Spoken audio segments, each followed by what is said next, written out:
నన్ను అత్యంత ఉపయుక్తమైనటువంటి కర్మ పునర్జన్మ అన్న విషయం మీద 3 రోజుల పాటు నీకు తెలిసిన విషయాన్ని పరిచయం చేయవలసింది అని ఆదేశించారు. మన కంటి చేత చూడడానికి వీలు కానటువంటి పరబ్రహ్మం ఒకటి ఉన్నది. అది అనుగ్రహించిన నాడు అవతారంగా ఈ భూమి మీదకి దిగొస్తూ ఉంటుంది. ఒకనాడు అలా దిగొచ్చింది, అనేక అవతారాలు వచ్చాయి. వేదోద్ధారణ మందరాభరణ వృద్ధి ధర్మ నిర్మాణ ప్రహ్లాదత్రాణ బలి ప్రతారణ నృపాహంకార నిర్వాపన వైదేవీ రమణ ధనంజయ జయ వ్యాపార పారీణ అక్షోణీ దివ్యత్కరుణ తమోహరణ తండ్రి వెంకటేశ ప్రభో అని అనేక అవతారాలుగా ఈ భూమి మీదకి వచ్చాడు. అలా పరమాత్మ దిగి వచ్చిన నాడు మనం మన కంటితో చూడగలిగినటువంటి స్థితిని పొందుతున్నాం. కానీ ఇందుకలడందులేడని సందేహము వలదు చక్రి సర్వోపగతుండెందెందు వెదకి చూచిన అందందే కలడు దానవాగ్రణి వింటే అని ప్రహ్లాదుడు చెప్పినట్టు అంతర్బహిశ్చ తత్సర్వం వ్యాప్య నారాయణ స్థిత, అంతటా నిండి నిబిడీకృతమైనటువంటి ఆ పరబ్రహ్మము ఇందులో ఉన్నాడు అందులో లేడు అని చెప్పడం సాధ్యం కానటువంటి పరమాత్మ. అందుకే శుకబ్రహ్మ భాగవతాన్ని ప్రారంభం చేస్తూ అంటాడు, హరిమయము విశ్వమంతయు హరి విశ్వమయుండు హరిమయము కాని ద్రవ్యము పరమాణువు లేదు వంశ పావన వింటే అంటాడు. నెయ్యి పాల అంతటా వ్యాపించి ఉన్నట్లుగా అంతటా ఉన్నటువంటి పరబ్రహ్మము ఈ లోకములన్నిటినీ కూడా హేళగా సృజిస్తోంది, నిలబెడుతోంది, లయం చేసుకుంటోంది, మళ్ళీ పునః సృష్టి చేస్తోంది. ఆయన చేసినప్పుడు ఆయన ఏం కష్టపడడు. ఎవ్వడు సృజించు ప్రాణుల ఎవ్వడు రక్షించు త్రుంచు ఎవ్వడనంతుండెవ్వడు విభుడెవ్వడు వాడి విధమున మనుచు బెనుచు హేలారతుడై అని పరమహేళగా సృష్టి స్థితి లయ అనేటటువంటి 3 కార్యములను పరమాత్మ నిర్వర్తిస్తూ ఉంటాడు. ఈ చేసేటప్పుడు ప్రధానంగా ప్రాణులు 2 రకాలుగా సృజింపబడతాయి. ఒకటి స్థావరములు అని పిలువబడతాయి, రెండవ వాటిని జంగమములు అని పిలుస్తారు. స్థావరములు అంటే వృక్షాదులు, అవి కదలలేవు, ఎక్కడ పుట్టాయో శరీరం విడిచిపెట్టే పర్యంతము అక్కడే ఉంటాయి. ఒక మామిడి చెట్టు ఉందనుకోండి, ఉద్భుదము అంటారు, భూమిని చీల్చుకుని పైకొస్తుంది. ఆ చెట్టు చిన్న చెట్టుగా ఉన్నప్పుడు దాని ఆకులు తినడానికి ఒక మేక ప్రయత్నిస్తోందనుకోండి, తనను తాను రక్షించుకోవడం కోసం ఆ ప్రాంతాన్ని విడిచిపెట్టి వేరొక చోటుకి వెళ్ళిపోలేదు. ఎవరో గొడ్డలి పట్టుకొని వచ్చి దాన్ని నరకడానికి ప్రయత్నిస్తున్నాడు అనుకోండి, ఆయన నన్ను నరకడానికి వస్తున్నాడు కాబట్టి నేను దూరంగా తొలగిపోతాను అని వెళ్ళిపోయేటటువంటి అవకాశం దానికి ఉండదు. అది ఎక్కడ పుట్టిందో అక్కడే పెరగాలి, ఎక్కడ పెరిగిందో అక్కడే లయమైపోవాలి తప్ప కదలిక లేనటువంటి ప్రాణులు కొన్ని ఉంటాయి. ఆ కదలిక లేకపోవడంలోనే అవి పడేటటువంటి కష్టం అలా ఉంటుంది. స్థావరములు అంటారు వాటిని. రెండవ శ్రేణికి చెందినవి జంగమములు అంటారు. ఇవి కదులుతాయి. ఈ కదిలేటటువంటి ప్రాణులు 3 రకాలుగా సృజింపబడతాయి అని. 1 దేవతలు, 2 మనుష్యులు, 3 తిర్యక్కులు. ఇందులో దేవతలు సుఖమనుభవించడానికి మాత్రమే సృజింపబడతారు. వారికి దుఃఖస్పర్శ ఉండదు, వారు ఎప్పుడూ సుఖాన్ని అనుభవిస్తూ ఉంటారు. రెండవ కోవకి చెందినవి తిర్యక్కులు. భూమికి అవి వెన్నుపం అడ్డంగా ఉండేటట్టుగా పుడతాయి, మళ్ళీ వెన్నుపం అడ్డంగానే పెరుగుతుంది తప్ప మళ్ళీ ఇలా నిలువుగా పెరిగేటటువంటి అవకాశం ఉండదు. అటువంటి ప్రాణులన్నీ తిర్యక్కులు, జంతువులు అందులోకి వస్తాయి. అవి దుఃఖాన్ని ఎక్కువగా పొందుతూ ఉంటాయి. వాటికి సుఖం తక్కువ, దుఃఖం ఎక్కువ. అసలు జీవితానికి భద్రతే కొరవడి ఉంటుంది. నేను ఇవాళ ఆహారం కోసం బయటికి వెళితే నేను వేరొకరికి ఆహారం అయిపోకుండా ఉంటాను అన్న ధైర్యం వాటికి ఉండదు. ఒక కోడి ఉందనుకోండి, బయటికి వచ్చి తన కాళ్ళ దగ్గర ఉన్నటువంటి ఆ తుక్కు చిమ్మి అందులో ఉన్నటువంటి క్రిములను తినేటటువంటి ప్రయత్నంలో నిమగ్నమై ఉండగా అది గ్రద్దకి ఆహారం అయిపోతుంది. తాను ఆహారాన్వేషణ చేస్తూ వేరొకరికి తాను ఆహారం కాకుండా బ్రతకగలననేటటువంటి నమ్మకం కూడా వాటికి ఉండదు. అందుకే భయం ఎక్కువగాను దుఃఖం ఎక్కువగాను ఉండేటటువంటి ప్రాణులు తిర్యక్కులు. అందుకని వాటికి దుఃఖం. దేవతలకి కేవలం సుఖం. మనుష్యుల దగ్గరికి వచ్చేటప్పటికీ సుఖము దుఃఖము రెండిటినీ అనుభవిస్తారు. కేవలము దేవతల్లా సుఖాన్ని అనుభవించరు, కేవలము తిరియక్కుల్లా దుఃఖాన్ని అనుభవించరు. వాళ్ళు సుఖాన్ని అనుభవిస్తూ ఉంటారు, దుఃఖాన్ని అనుభవిస్తారు. ఇవాళ సుఖంగా ఉన్నాడని రేపు సుఖంగా ఉంటాడు అని నమ్మకం ఉండదు. ఇప్పుడు దుఃఖంతో ఉన్నాడని ఒక గంట పోయిన తర్వాత దుఃఖంతోనే ఉంటాడు అనేటటువంటి సిద్ధాంతము ఉండదు. మళ్ళీ సుఖాన్ని పొందేటటువంటి అవకాశం కూడా ఉంటుంది. అందుకే రామాయణం సుందరకాండలో సీతమ్మ ఒక మాట అంటుంది, కళ్యాణీ బతకాదీయం లౌకికీ ప్రతిభాతిమా ఏతి జీవంతిమానందో నరం వర్ష శతాదపి అంటుంది. 100 సంవత్సరములు పరిపూర్ణంగా జీవించినటువంటి మనుష్యుడు జీవితాంతము దుఃఖపడినప్పటికీ ప్రాణోత్క్రమణ సమయంలోనైనా సరే ఏదో ఒక శుభవార్త వింటాడు, సుఖపడతాడు తప్ప అసలు ఏ సుఖమూ లేకుండా నేను కేవలము దుఃఖమే అనుభవిస్తాను అన్న సిద్ధాంతము ఉండదు. కేవలము దుఃఖము తప్ప సుఖముండదు అన్న సిద్ధాంతము ఉండదు. మనుష్యుడు రెండిటినీ అనుభవిస్తూ ఉంటాడు. ఈ మాటలు నేను అన్నప్పుడు మీరు ఒక్క విషయాన్ని కొంచెం జాగ్రత్తగా గమనించాలి. పరమేశ్వరుడు ఈ సృష్టిని అంతటినీ చేశాడు అని నేను మీతో మనవి చేశాను. ఇందులో స్థావరములు ఉంటాయి, అవి కదలలేవు అని చెప్పాను. జంగమములు 3 రకాలుగా ఉంటాయి. అందులో కేవలము సుఖాన్ని అనుభవిస్తారు దేవతలు, దుఃఖాన్ని ఎక్కువగా అనుభవిస్తాయి జంతువులు, సుఖ దుఃఖములు రెండింటినీ అనుభవిస్తారు మనుష్యులు. ఇప్పుడు నాకు ఒకటి చెప్పండి, ఈశ్వరుడు నన్ను ఒక మనుష్యుడిగా పుట్టించాడు. ఆయన నన్ను మనుష్యుడిగా పుట్టించడంలో ఆయనకి ఒక స్వేచ్ఛ, అంటే వీడిని ఇలాగే పుట్టిద్దాం, ఈ జీవుణ్ణి వీడు సుఖము దుఃఖము కూడా అనుభవించేటట్టు చేద్దాం అని ఒక దేవతా శరీరాన్ని సృష్టించేటప్పుడు వీడికి పాపం ఏ దుఃఖం వద్దులే, వీడు సంతోషంగా ఉండని, వీడిని సుఖమే పొందేటట్టుగా చేద్దామని ఆయన సృజించాడు అనుకోండి. అప్పుడు ఈశ్వరుడు యందు పక్షపాత బుద్ధి ఉన్నది అన్నదానికి అది నిదర్శనమవుతుంది కదూ. నన్ను ఇలా మనుష్యుడిగా సృష్టించి ఒక కుక్కని కుక్కగా సృజించి దేవతని దేవతగా సృజించి ఇలా ఎందుకు సృజించావు అని అడిగారు అనుకోండి, నా ఇష్టం అన్నాడు అనుకోండి ఈశ్వరుడు, నా ఇష్టం, నేను అలా సృజించాను, దాన్ని ఎక్కువ దుఃఖ పెట్టాలనుకున్నాను, కుక్క జన్మని ఇచ్చాను. నీకు సుఖం దుఃఖం కూడా ఇవ్వాలనుకున్నాను కాబట్టి నీకు మనుష్య జన్మనిచ్చాను. ఆయన్ని కేవలం సుఖపెట్టాలనుకున్నాను, దేవతా జన్మనిచ్చాను, అడగడానికి నువ్వెవరు అన్నాడు అనుకోండి. అప్పుడు 2 లక్షణములు గోచరిస్తాయి. ఒకటి, ఆయన నియంత. ఎందుకని అంటే ఎదుటివాడి ప్రశ్నకి సరి అయిన సమాధానాన్ని ఇవ్వడానికి ఆయన ఇష్టపడడం. 2, ఆయన యందు పక్షపాత బుద్ధి ఉంది. అందుకని కొందరిని దుఃఖపెడుతూ ఉంటాడు, కొందరిని సుఖపెడుతూ ఉంటాడు, కొందరిని సుఖదుఖములు రెండూ ఇచ్చి చూస్తూ ఉంటాడు అని అన్వయం చేయవలసి ఉంటుంది. కానీ ఈశ్వరుని యందు పక్షపాత బుద్ధి ఉండేటటువంటి అవకాశాన్ని ముందు పక్కన పెట్టి మాట్లాడాలి. ఇప్పుడు అసలు ఆయనకి అటువంటి వాటితో సంఘం ఉండదు. మరి సంఘం లేనప్పుడు నేను మనుష్యుడిగా, వేరొక ప్రాణి కుక్కగా, వేరొకరు దేవతగా ఏ కారణానికి అవ్వవలసి ఉంటుంది అంటే ఎవరు చేసుకున్నటువంటి కర్మ చేత వారు ఆ శరీరాల్ని పొందుతారు. ఇప్పుడు కర్మ అనేటటువంటిది ఎంత శక్తివంతమైనటువంటి సాధనమైంది. భాగవతం 10వ స్కంధంలో కంసుడు దేవకీదేవిని వసుదేవుణ్ణి ఇద్దరిని రథం ఎక్కించి తీసుకెడుతున్నాడు. తీసుకువెడుతుండగా అకస్మాత్తుగా అశరీరవాణి పలికింది, తుష్టయగు భగిని మెచ్చగ ఇష్టుడవై రథము నడిపే దరుగవు మీదన్ శిష్టయగు ఈతలోదరి అష్టమ గర్భంబు నిన్ను హరించుజుమీ అంది.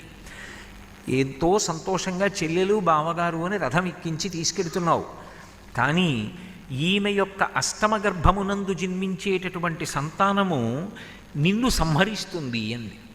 అనగానే ఇప్పటి వరకు నా చెల్లెలు బావగారు అని ఎంతో ప్రేమతో రథాన్ని నడుపుతున్నటువంటి కంసుడు రథం దిగి నా మృత్యువుకు కారణమైనటువంటి అష్టమ గర్భంలో సంతానాన్ని కనేటటువంటి వ్యక్తి ఈమె కనుక మూలాన్ని ఛేదిస్తాను, ఈమెని సంహరిస్తాను. ఈమెని సంహరిస్తే అసలు ఇంకా అష్టమ గర్భంలో బిడ్డ పుట్టరు, పుట్టకపోతే నాకు మృత్యు ఉండదు, అందుకని ఈమెని చంపేస్తానన్నాడు. అప్పుడు వసుదేవుడు అనేక విషయాలు మాట్లాడాడు. మాట్లాడుతూ ఒక విషయాన్ని మనవి చేస్తాడు. అది పురాణము కదూ. పురాణము వేదములో ప్రతిపాదింపబడినటువంటి విషయాన్నే మళ్ళీ ప్రతిపాదన చేస్తుంది. ఆయన వసుదేవుడు అంటాడు, కర్మములే మేలునిచ్చును, కర్మంబులే కీడునిచ్చు. కర్మంబులే సమస్త సుఖదుఖములకు కారణములు బ్రహ్మముకునైనన్.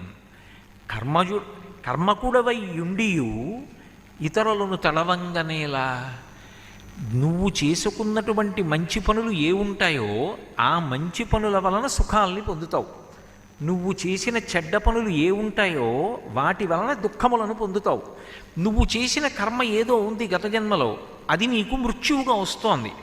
ఇప్పుడు నువ్వు ఈమెని చంపుదానని ఆలోచన చేసినంత మాత్రం చేత నీ మృత్యువు రాకుండా పోతుందా? ఇంకా కొన్ని చెడ్డ పనులు చేస్తున్నావు. ఇప్పుడు చెల్లెల్ని చంపుతున్నావు, కొత్తగా పెళ్ళయిన దాన్ని చంపుతున్నావు. కాబట్టి ఎవరు చేసిన కర్మ వారికి ఫలితంగా వస్తుంది అని తెలిసినప్పుడు మళ్ళీ కొత్తగా కర్మ చేసే ప్రయత్నం ఎందుకు చేస్తావు? కొత్తగా ఎందుకు తప్పు చేస్తావు? చెయ్యకు అంటాడు. చేసిన కర్మ పునర్జన్మకి కారణమవుతుంది. ఇది సనాతన ధర్మంలో ప్రాణప్రదమైనటువంటి సిద్ధాంతం. నాకు జన్మనివ్వడానికి, అంటే నాకు పునర్జన్మనివ్వడానికి ఎవరు హేతువు అని అడిగారనుకోండి, భగవంతుడు హేతువు అని నిర్ధారించకూడదు.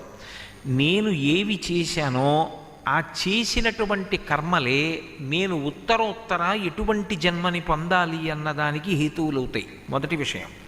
2, నేను రాబోయే జన్మలలో ఎంత సుఖాన్ని పొందాలి, ఎంత దుఃఖాన్ని పొందాలి అన్నదానికి కూడా నేను చేస్తున్నటువంటి కర్మలే కారణమవుతాయి. ఇందులో మీరు విభాగం చేసినప్పుడు ఒక చిత్రాన్ని గమనించవలసి ఉంటుంది. ఈశ్వరుడు జంగమములను సృజించినప్పుడు, సరే స్థావర ప్రాణిని అలా ఉంచండి, దానికి కదలికే లేదు. ఈ జంగమములను అంటే కదిలే ప్రాణులను సృజించినప్పుడు ఒక చిత్రాన్ని అందులో సృష్టించాడు. ఒకటి తిరియక్కు. తిరియక్ అంటే పశువు. పశువుకి అసలు కర్మాధికారం లేదు. నేను ఇదిగో ఈ పని చేస్తాను అనడానికి, దానికి అలా సంకల్పం చేయడానికి కానీ, ఒక కర్మ చెయ్యడానికి కానీ దానికి అధికారం లేదు. నేను వెళ్ళి ప్రవచనం వింటానండి, దానికి అవకాశం లేదు. నేను అర్థం చేసుకుంటాను, అవకాశం లేదు. యజ్ఞయాగాది క్రతువులు చేస్తాను, దానికి అవకాశం లేదు. నేనేదో పుణ్యం సంపాదించుకుంటాను, దానికి అవకాశం లేదు. ఏదో కాకతాళీయంగా అనుకోకుండా దాని వలన ఏదైనా పుణ్యం జరగాలి తప్ప కర్మాధికారం మాత్రం దానికి లేదు. కాబట్టి అది కర్మ చేసి వృద్ధిలోకి వస్తుంది అని చెప్పడానికి ఇక సిద్ధాంతం లేదు. మరి అది ఏమనుభవిస్తుంది అంటే, గత జన్మలలో చేసుకున్నటువంటి కర్మల యొక్క ఫలితం ఏదనుభవించాలో అదొక్కటే అనుభవిస్తుందంతే. ఇగో ఇంత దుఃఖం పొందాలి అనుభవించేస్తుంది, ఇంత సుఖం పొందాలి అనుభవించేస్తుంది. దేవతలు వాళ్ళు దుఃఖం అనుభవించడానికి లేదు, వాళ్ళు సుఖం ఒక్కటే అనుభవిస్తారు. అందుకే వాళ్ళకి త్రిదశులు అని పేరు. త్రిదశులు అంటే పుట్టినప్పుడు 30 ఏళ్లలోపు ఉంటారు, పెరుగుతున్నప్పుడు 30 ఏళ్లలోపు ఉంటారు, శరీరాన్ని విడిచిపెట్టినప్పుడు 30 ఏళ్లలోపు ఉంటారు. తప్ప వాళ్ళ వయస్సు దాటరు, నిత్య యవ్వనులై ఉంటారు. కాబట్టి వాళ్ళు కొత్తగా కర్మ చేసేటటువంటి అధికారం వాళ్ళకి లేదు. ఒక యజ్ఞం చేశామనుకోండి, ఫలానా దేవత యొక్క అనుగ్రహం కావాలి అని కోరుకుంటాం. ఏదో ఇంద్రుణ్ణి ఉద్దేశించి ఒక యజ్ఞం చేస్తే ఇంద్రుడి యొక్క అనుగ్రహం చేత వర్షం పడాలి అని కోరుకుంటాం. ఇంద్రుడు ఎవరికి యజ్ఞం చేస్తాడు? అందుకని దేవతలు యజ్ఞం చెయ్యరు. దేవతలు ఇంకా పుణ్యకర్మలు చేసే అవకాశం లేదు. కానీ వాళ్ళు దేవలోకవాసం చేసి దేవతా పదవులలో కూర్చుని సుఖాలను అనుభవించినటువంటి కారణం చేత వాళ్ళు గతంలో చేసుకున్నటువంటి పుణ్యం ఏదుందో అది క్షయమైపోతూ ఉంటుంది. ఆ సుఖం అనుభవిస్తూ ఉంటే ఆ పుణ్యం పోతూ ఉంటుంది. అది ఎలా ఉంటుంది అంటే, మీకు బాగా అర్థం అవ్వాలి అంటే, నేను ఏదో ఒక 50,000 రూపాయలు తీసుకొచ్చి ఓ మూట కట్టి పక్కన పెట్టుకున్నాను అనుకోండి. పక్కన పెట్టుకుని ప్రతిరోజు అందులోంచి కొంత ద్రవ్యం తీసి నా కొడుక్కిచ్చి ఏదో ఖర్చు పెట్టరా అంటూ పెడుతున్నాను అనుకోండి. నేను కదలక్కర్లేదు, హాయిగా కూర్చున్నవాడిని కూర్చున్నట్టే సుఖాలు అనుభవిస్తూ కావలసిన సంబారాలన్నీ నా దగ్గర ఉన్న 50,000 రూపాయల ద్రవ్యపు మూటలోంచి తీసి ఖర్చు పెట్టుకుంటున్నాను. ఖర్చు పెట్టడం అంటూ ప్రారంభం చేసి భోగం అనుభవించడం అన్నది ప్రారంభం చేసిన తరువాత ద్రవ్యం అలాగే ఉండిపోతుంది ఆ మూటలో? ఉండదు. కొంతకాలానికి పూర్తిగా అయిపోతుంది. ఇక్కడ పూర్తి అయిపోగానే అక్కడ భోగం కూడా అయిపోతుంది. ఇక్కడ లేనప్పుడు అన్నం ఎక్కడిది? ఇక్కడ లేనప్పుడు సౌఖ్యం ఎక్కడిది? ఉండదు. దేవతల యొక్క పరిస్థితి కూడా అంతే. పుణ్యం అయిపోగానే వాళ్ళని కిందకి తోసేస్తారు. అందుకే క్షీణే పుణ్యే మర్త్యలోకం విశంతి అని. వాళ్ళ పుణ్యం పూర్తయిపోగానే వాళ్ళని మర్త్యలోకానికి పంపిస్తారు. మర్త్యలోకము అన్న మాటకు అర్థం ఏమిటంటే, ఏ ప్రాణి ఏ శరీరంతో వచ్చిందో ఆ శరీరంతోటే మళ్ళీ ఇంకొక లోకానికి వెళ్ళడానికి అవకాశం లేకుండా శరీరాన్ని తప్పకుండా విడిచిపెట్టి వెళ్ళిపోవలసినటువంటి లోకం ఏది ఉంటుందో దానికి మర్త్యలోకము అని పేరు. ఆ లోకంలో పుట్టినవాడు నేను ఈ శరీరంతో శాశ్వతంగా ఉంటానండి అన్న విషయాన్ని అసలు అడగడానికి అవకాశం ఉండదు. అది ఆ లోకమునకు ప్రధాన ధర్మం. ఇప్పుడు మనం ఉన్న లోకాన్ని మర్త్యలోకం అంటారు. మర్త్యలోకము అంటే సమస్త ప్రాణుల యొక్క శరీరములు మృత్యువు చేత గ్రసింపబడతాయి. ఏదో ఒకనాడు మృత్యువు మింగేస్తుంది శరీరాన్ని, శరీరం పడిపోతుంది, జీవుడు అందులోంచి విడుదల పొంది వెళ్ళిపోతాడు. అందుకే అన్ని ప్రాణుల శరీరాలు పడిపోతాయి. ఇక్కడ మళ్ళీ ఇక్కడికి పంపించేస్తారు. ఏ శరీరంతో పంపిస్తారు? ఒక నరుడిగా వస్తాడు దేవతలు కూడా. కాబట్టి దేవతలు ఇక మళ్ళీ పుట్టవలసినటువంటి అవసరం లేని మోక్షస్థితికి వెడతామని కానీ, మళ్ళీ కొంత పుణ్యాన్ని సంపాదించుకుంటాము అని అడగడానికి కానీ, ఉత్తమమైనటువంటి కర్మలు మేము ఆచరిస్తామని చెప్పడానికి కానీ వాళ్ళకి సాధ్యం కాదు. అథవా వాళ్ళు జ్ఞాన మార్గంలో ఆత్మవిచారణ చెయ్యవచ్చు అని శంకర భగవత్పాదుల వ్యాఖ్యానాల్లో ఒక చోట నిర్దేశించారు, ఒక చోట పేర్కొన్నారు. కానీ జంతువునాం నరజన్మ దుర్లభం, ఒక్క మనుష్య ప్రాణి విషయంలో మాత్రం ఒక అద్భుతం ఉంది. మనుష్య శరీరంతో వచ్చినటువంటి వాడు ఉత్తమమైనటువంటి కర్మలు ఆచరించి దేవతా పదవులలోకి ఉత్తమ లోకాలకు వెళ్ళిపోగలడు. ఎన్నో పుణ్యకార్యాలు చేశాడు. శరీరం విడిచిపెట్టిన తరువాత దేవతా పదవులలోకి వెడతాడు. అందుకే శతక్రతుమివాసీనం నాగరాజస్య మూర్ధని అంటారు రామాయణంలో. 100 యజ్ఞములు చేసినవాడు ఇంద్ర పదవిలో కూర్చుంటాడు. చాలా పుణ్యం చేశాడు, ఆయన్ని తీసుకెళ్ళి దేవతా పదవిలో కూర్చోబెడతారు. ఆయన కూర్చున్న ఉత్తరక్షణం నుంచి ఆయన చేసుకున్న పుణ్యం అయిపోవడం కూడా మొదలుపెట్టేస్తుంది. ఇప్పుడు ఉత్తమమైనటువంటి కర్మలను ఆచరించి పుణ్యాన్ని సముపార్జన చేసి దేవతా పదవులలో కూర్చునేటటువంటి అధికారం మనుష్యుడిదే. భగవంతుడు మనుష్య శరీరాన్ని ఇచ్చాడు కదా అని అన్ని ప్రాణులలో ఉన్నటువంటి విభూతులను తనవిగా మార్చుకుని సుఖాన్ని అనుభవించి ఉత్తమ కర్మలు ఏవీ ఆచరించకుండా పాపకర్మలు ఆచరించి చిట్ట చివర శరీరాన్ని విడిచిపెట్టిన తరువాత కొన్ని కోట్ల జన్మలు మళ్ళీ తిరియక్కుగా వెళ్ళిపోయేటటువంటి అవకాశం ఉన్నవాడు కూడా నరుడే. ఎందుచేత చలిగా ఉందనుకోండి, ఒక గొర్రె తాలూకా చర్మాన్ని తీసి నేను కప్పుకుంటాను. గొర్రె కొత్తగా ఏం కప్పుకోదు, దానికి పరమేశ్వరుడు అటువంటి చర్మాన్ని ఇచ్చాడు, దాని మీద ఊలు ఉంటుంది, అది అటువంటి చర్మంతో ఉండి చలికి తట్టుకుంటుంది. నేను ఆ చర్మాన్ని తీసి నేను కప్పుకుంటాను. ఏనుగు దంతం తెచ్చి బొమ్మ చేస్తాను, జింక చర్మం తెచ్చి వేసి కూర్చుని జపం చేస్తాను, ఒక గాడిద మీద బరువు పెట్టి మోయిస్తాను, గుర్రం ఎక్కి పర్వతం ఎక్కుతాను, విమానం ఎక్కి పక్షిలా ఎగురుతాను, నెమలిని తెచ్చి పింఛం ఇప్పి నృత్యం చేస్తే సంతోషిస్తాను. మిగిలిన ప్రాణుల యందు ఏ విభూతులున్నాయో ఆ విభూతులన్నిటినీ నావిగా చేసుకుని సుఖాన్ని అనుభవించగలిగేటటువంటి శక్తి కలిగిన వాడు నరుడు. కాబట్టి కేవలము సుఖాలు అనుభవించడం తప్ప, నేను అందరి విభూతి నావిగా వాడుకుంటాను తప్ప నేను ఎవరికి ఉపయోగపడను, ఏ పుణ్యకర్మ చెయ్యను అని బ్రతికాడు అనుకోండి, ఈశ్వరుడు ఏం జోక్యం చేసుకోడు. శరీరంలో ఉండవలసినటువంటి కాలము పూర్తి అయిపోయిన తరువాత జీవుడు బయటికి వెళ్ళిపోయిన తరువాత ఆ జీవుడు మళ్ళీ కొన్ని కోట్ల జన్మల పాటు తిరియక్కుగా వెళ్ళిపోతాడు. అంటే భూమికి అడ్డంగా వెన్నుపాం ఉండేటట్టుగా పుట్టి ఆ వెన్నుపాం అడ్డంగా ఉండేటట్టే పెరుగుతూ అనేక రకాలుగా శరీరాన్ని విడిచిపెడతాడు. ఒక్కొక్కసారి ఉచ్చులో పడి చచ్చిపోతాడు, ఒక్కొక్కసారి బాణపు దెబ్బకి, ఒక్కొక్కసారి ఖడ్గము చేత కొట్టబడి శరీరాన్ని విడిచిపెడతాడు, ఒక్కొక్క చోట కర్రల చేత కొట్టబడతాడు. అనేక రకములుగా ప్రాణం విడిచిపెడుతూ ఉంటాడు. కర్మాధికారం ఉండదు, కొత్తగా పుణ్యం చేసే అవకాశం ఉండదు. కాబట్టి తిరియక్కుగా వెళ్ళిపోతాడు. ఇప్పుడు మీరు గమనించవలసింది, నరుడిగా వచ్చినవాడు మాత్రం ఒకటి ఉత్తమ కర్మలాచరించి దేవతా పదవులకు వెళ్ళగలడు, 2 పాపకర్మలాచరించి అధోముఖంగా వెళ్ళి తిరియక్కు కాగలడు. పాపమవద్దు, పుణ్యమవద్దు. ఉత్తమమైనటువంటి కర్మలను కేవలం పరమేశ్వరుని యొక్క అనుగ్రహంగా ఆచరించి ఏ విధమైనటువంటి కోరిక లేకుండా నిష్కామంగా ఆచరించినటువంటి భగవత్ప్రీతికరమైనటువంటి శాస్త్రము చేత ప్రోక్తమైన కర్మలను ఆచరించడం వల్ల ప్రీతి పొందినటువంటి భగవంతుని యొక్క అనుగ్రహం వలన పొందినటువంటి చిత్తశుద్ధి వలన పాత్రతను పొంది ఆ పాత్రత కారణంగా పరమేశ్వరుడు అనుగ్రహించినటువంటి జ్ఞానం వలన ఇక మళ్ళీ పుట్టవలసిన అవసరం లేని పునరావృత్తి రహిత శాశ్వత శివ సాయుధ్య స్థితిని పొందగలడు. ఇప్పుడు 3 రకాలుగాను వెళ్ళగలిగిన వాడు ఎవరు? ఒక్క మనుష్య ప్రాణి మాత్రమే వెళ్ళగలడు. మిగిలినటువంటి ఇద్దరికీ కూడా జంగములలో అటు జంతువులకు కానీ ఇటు దేవతలకు కానీ ఈ అధికారం లేదు. ఇది ఒక్క నరజన్మకి మాత్రమే ఉంది. అందుకే అందరిలోకి గొప్పవాడెవరు అంటే నరుడు ఒక్కడే గొప్పవాడు. ఇంత గొప్ప శరీరాన్ని పరమేశ్వరుడు మనకు అనుగ్రహించాడు. పైకి కనపడడానికి సామాన్యంగా కనపడుతుంది, కానీ భాగవతంలో ఈ శరీరమునకు ఉండేటటువంటి వైభవాన్ని వర్ణిస్తారు.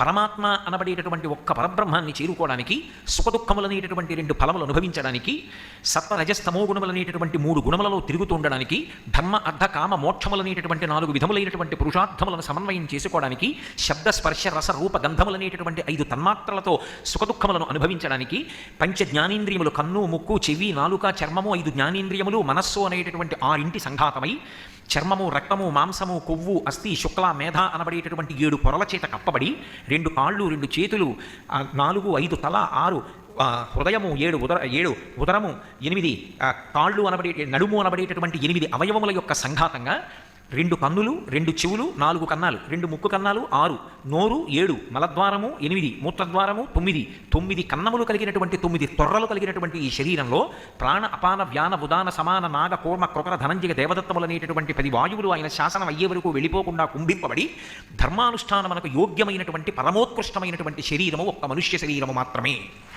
అంత అద్భుతమైనటువంటి శరీరాన్ని నిర్మాణం చేసి పరమేశ్వరుడు మనకు అనుగ్రహించాడు. ఈ శరీరానికి ఈశ్వరుడు ఇచ్చినటువంటి ప్రత్యేకమైనటువంటి విభూతులు 3 ఉంటాయి. మొట్టమొదటిది ఏది అంటే స్వరపీఠిక. 84 లక్షల జీవరాశులలో 83,99,999 ప్రాణులకు స్వరపీఠిక లేదు. అందుకే అవి భగవన్నామమును పలకలేవు. శ్రీరామ ఆ నామం ఎంతో గొప్పది. ఒక్కసారి నువ్వు మోక్షానికి వెళ్ళిపోతావు అన్నా సరే ఒక కుక్క శ్రీరామ అనలేదు, ఒక గుర్రం శ్రీరామ అనలేదు, ఒక ఎద్దు శ్రీరామ అనలేదు. కానీ స్వరపేటిక ఉంది కాబట్టి నేను మాత్రం భగవన్నామాన్ని పలకగలను. నేను అన్నప్పుడు నేను నరులందరి గురించి మాట్లాడుతున్నాను. భగవన్నామం పలకడానికి యోగ్యమైనటువంటి స్వరపేటికని పొంది ఉండడం ఒక ఎత్తు, కానీ భగవన్నామం పలుకుదామన్న ఉత్సాహాన్ని పొందడం, ఈ శరీరానికి ఇంత గొప్ప సాధన ఒకటి ఉంది అని గుర్తెరగడం ఒక. ఆ గుర్తెరగడం అనేటటువంటిది లేదనుకోండి, అప్పుడు నరశరీరంలో ఉండే ఉపయోగం ఏమిటి? శంకర భగవత్పాదులు శివానంద లహరి వేస్తూ ఇదే ప్రశ్న వేస్తారు. నరత్వం దేవత్వం నగమన మృగత్వం వశకత పశుత్వం కీటత్వం భవతు విహగత్వాది జననం సదాత్వత్పాదాబ్జ స్మరణ పరమానంద లహరి విహారాసక్తం చిద్దూరయవిహకింతేన వపుషా అన్నారు. వపుషా అంటే శరీరం. ఈశ్వర, నేను నరుడున, దేవతన, పర్వతాన్న, ఈగన, దోమన, ఎవరికి కావాలి? శరీరం ఏదైతే ఎవరికి కావాలి? భగవంతుని యందు భక్తి కలిగిన వాడనా? ఆ భక్తి అంటూ ఉంటే నీకు భగవంతుడిచ్చినటువంటి అద్భుతమైనటువంటి ఉపకరణం ఇది తెలుస్తుంది. అది లేదు, అయ్యో ఈ ఇంత గొప్ప ఉపకరణం ఉంది, ఈ ఉపకరణాన్ని పెట్టి నన్ను నేను ఉద్ధరించుకోవాలి. ఉద్ధరేణాత్మనాత్మానం అంటాడు గీతాచార్యుడు. ఎప్పుడో నా ప్రాణం పోతుంటే నా కొడుకు నా ఎడమ చెవిలోకి వచ్చి నారాయణ నారాయణ నారాయణ అని తులసి నిండిపోయడం ఏమిటి? నేను బ్రతికుండగా చెప్పుకుంటాను భగవన్నామాన్ని. బతికున్నంతకాలం భగవన్నామని చెప్పిన వాళ్ళు అంత్యకాలంలో పలకలేనేమో అని బెగపెట్టుకున్నారు. బ్రతికి ఉన్నన్నాళ్ళు నీ భజన తప్పను కాని మరణకాలమునందు మరతునేమో ఆవేళ యమదూతల అగ్రహంబున వచ్చి ప్రాణముల్ పెకలించి పట్టునప్పుడు కపవాత పైత్యముల్ కప్పగా శ్రమచేత కంపముద్భవమంది కష్టపడుచు నారాయణాయంచు నా జిహ్వతో నిన్ను పిలుతునో శ్రమచేత పిలువలేను నాటికిపుడి నినామశ్రవణ చేతు చెవినిడవయ్యభూషణ వికాస శ్రీధర్మపుర నివాస దుష్ట సంహార నరసింహ దురిత దూర నాటికిప్పుడే నీ నామస్మరణ చేతు, నీ నామాన్ని పలుకుతున్నాను వినవయ్యా. ఆ చిట్ట చివర నేను అనగలను అనలేను, ఇప్పుడే నారాయణ అంటున్నాను అన్నాడు ఈ కోటేశ్వరరావు అని గుర్తుపెట్టుకోవయా అని వెంపర్లాడాడు నృసింహశతకర్త. అందుకే భగవన్నామం నేను పలుకుతాను కాదు, అది కూడా భక్తి ఉండి పలికించాలి. లేనినాడు ఏమవుతుంది? అహంకారానికి పనికొస్తుంది. ఏదో ఒక విభూతి దీనికి అంటకడతాడు తీసుకొచ్చి. నేను పొడుగ్గా ఉన్నాను, ఇలా చేసుకుంటాడు. నేను చాలా అందగాడిని, నాకు 4 పద్యాలు వచ్చు, నాకు 4 శ్లోకాలు వచ్చు, నా దగ్గర డబ్బు ఉంది, నేను అందంగా ఉంటాను, ఇలా చూపించిన ఈ శరీరం తాలి దగ్ధం అయిపోతుంటే వెంట్రుకలు ఊడిపోయి దూరంగా ఎగిరిపోతాయి. ఇందులోంచి నెత్తురు గడ్డ కట్టి ముద్దలుగా భూమిలోకి ఇంటిపోతుంది. ఎక్కడైనా ఒక ఎముక మిగిలిపోతే కుక్క నోట కరుచుకుని ఎత్తుకుపోతుంది. ఏమిటి ఇలా చూపించిన ఈ శరీరం? అసలు దీంట్లోకి రావడం ఎంత గొప్ప విషయం. ఇందులోకి వచ్చినప్పుడు అసలు దీన్ని సద్వినియోగం చేసుకోవడం అంటే ఏం చేయాలి అన్నదాని గురించి ఆర్తి ఒకటి ఉంటే, అయ్యా నాకున్న ఉపకరణములేమి, నరజన్మ ఎందుకు గొప్పది, నాకే ఉపకరణం ఉంది అని మొదటి ప్రశ్న వస్తుంది. నీకు ఈశ్వరుడిచ్చిన మొట్టమొదటి అమోఘమైన ఉపకరణం స్వరపీఠిక. దానితో భగవన్నామాన్ని పలకవచ్చు. కవి పుష్పంబగు అగ్నిమంచగు ఆకూపారం భూమిస్థలంబగు శత్రుం దతిమిత్రుడు విషము దివ్యాహారము నిన్నగా అవనీ మండలి లోపలం శివ శివేచ్ఛాభాషణోల్లాసకిన్ శివాని నామము సర్వవశ్యకరమౌ శ్రీకాళహస్తీశ్వర అంటాడు ధూమ్జటి. 2 కర్మాధికారం. భగవంతుడు ఒక్క నరుడికి ఉత్తమ కర్మలను ఆచరించగలిగినటువంటి అధికారం ఇచ్చాడు. ఒక యజ్ఞం చెయ్యాలి, ఒక యాగం చెయ్యాలి, ఒక పురాణం చదువుకోవాలి, ఒక కావ్యాన్ని వినాలి, గురువుగారి శుశ్రూష చెయ్యాలి, 10 మందికి సేవ చెయ్యాలి, మంచి మాట మాట్లాడాలి, అహంకారాన్ని పరిత్యజించాలి. ఎవరు చేయగలరు? ఒక్క మనుష్య ప్రాణికే ఉంది కర్మాధికారం. ఇక ఏ ఇతర ప్రాణికి లేదు. కర్మ చెయ్యగలిగినటువంటి అధికారం ఉన్నవాడు మనుష్యుడొక్కడే. 3, బుద్ధిని పరమేశ్వరుడు ఇచ్చింది నరుడికి ఒక్కడికే ఇచ్చాడు. మనస్సు సంకల్ప వికల్ప సంఘాతం. అనేకమైన ఆలోచనలు నెగడలో కర్రపెట్టి తోస్తే నిప్పురవ్వలు వచ్చినట్టు వస్తుంటాయి. వచ్చిన వాటిల్లో నువ్వు ఇది చెయ్యి అని మంచి వైపుకు నడిపించి వివేకంతో నిర్ణయం చేసేది బుద్ధి. అటువంటి బుద్ధి సక్రమంగా ఉన్నంతకాలం మనుష్య జన్మ పాడవదు. అందుకే ఏ పూజ చెయ్యండి చిట్ట చివర అడిగేది ఒక్కటే. ఏమని అడుగుతారంటే ప్రచోదయాత్ అంటారు. ఏదో కాత్యాయనాయ విద్మహే కన్యకుమారి ధీమహి తన్నో దుర్గి ప్రచోదయాత్, మా బుద్ధులను ప్రేరేపించుగాక. దేనివైపు ప్రేరేపించాలి బుద్ధిని? శాస్త్రవిహితమైనటువంటి కర్మ చెయ్యాలనేటటువంటి అనురక్తి కలగాలి. ఏదో కర్మ చేసుకుంటూ వెళ్ళిపోవడం కాదు. చేసినటువంటి కర్మ శాస్త్రవిహితమైనటువంటిదై ఉండాలి. అలా శాస్త్రం చెప్పినట్టుగా ఎవడు కర్మాచరణం చేస్తాడో వాడు చిట్ట చివరికి చేసుకున్న కర్మల నుంచి కూడా విముక్తి పొందుతాడు. ఇక మళ్ళీ జన్మ ఎత్తవలసినటువంటి అవసరం ఉండదు. నేను ఈ మాట అన్నప్పుడు, నేను ఈ నేపథ్యాన్ని మీతో మనవి చేస్తున్నప్పుడు మీరు ఒక విషయాన్ని బాగా గమనించాలి. ఈ శరీరానికి వేదాంతంలో అనేక పేర్లు ఉన్నాయి. అందులో దీనికి ఒక పేరు ఏమిటంటే చిజ్జడ గ్రంథి అని పేరు. ఇది తనంత తానుగా జడం. ఇందులోంచి శివం లేచి వెళ్ళిపోయింది అనుకోండి, ఇది జడం. ఇది ఒక కర్ర ఎలా అయిపోతుందో అలా అయిపోతుంది.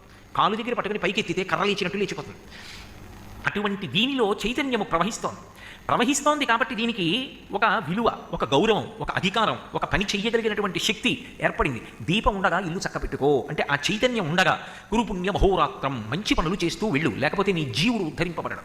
నీ చుట్టూ ఉన్న వాళ్ళ గురించి ఎన్ని మాటలైనా చెప్పు, నేను కాదనను, మంచిదే. నా భార్య, నా భర్త, నా బిడ్డలు, నా బంధువులు, నా స్నేహితులు, నా శిష్యులు, ఇవన్నీ మంచిదే. కానీ ఇవి ఏవీ కూడా వెంటరానిది ఎప్పుడు అంటే ఒక్కసారి జీవుడు బయటికి వెళ్ళిపోయాడు అనుకోండి, ఇక అన్ని అనుబంధములు దాంతో ఆగిపోతాయి. కింవానేన ధనేన వాజికరిభిప్రాప్తేన రజ్యేన కింవా పుత్ర కళత్ర మిత్ర పశుభిర్దేహేన గేహేన కిం జ్ఞాతైతక్షణ భంగురం సపతిరోత్యద్యం మనోదూరతః స్వాత్మార్థం గురువాక్యతో భజ భజ శ్రీ పార్వతీ వల్లభం అంటారు శంకర భగవత్పాదులు.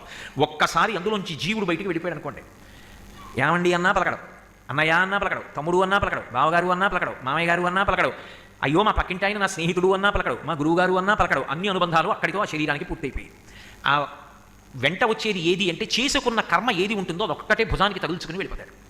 కాయము వీడి జీవుడితి కంపిత చిత్తత నీగు చుండవు నాయనయంచు ఎట్టు నిజ నందన నందినులైనగాని కందోగిని భస్మముతులత దుఃఖమహంబుని సొచ్చు పత్నియం కాయము వీడి రారు కదా చేసిన కర్మము పుణ్యము తప్ప శంకర.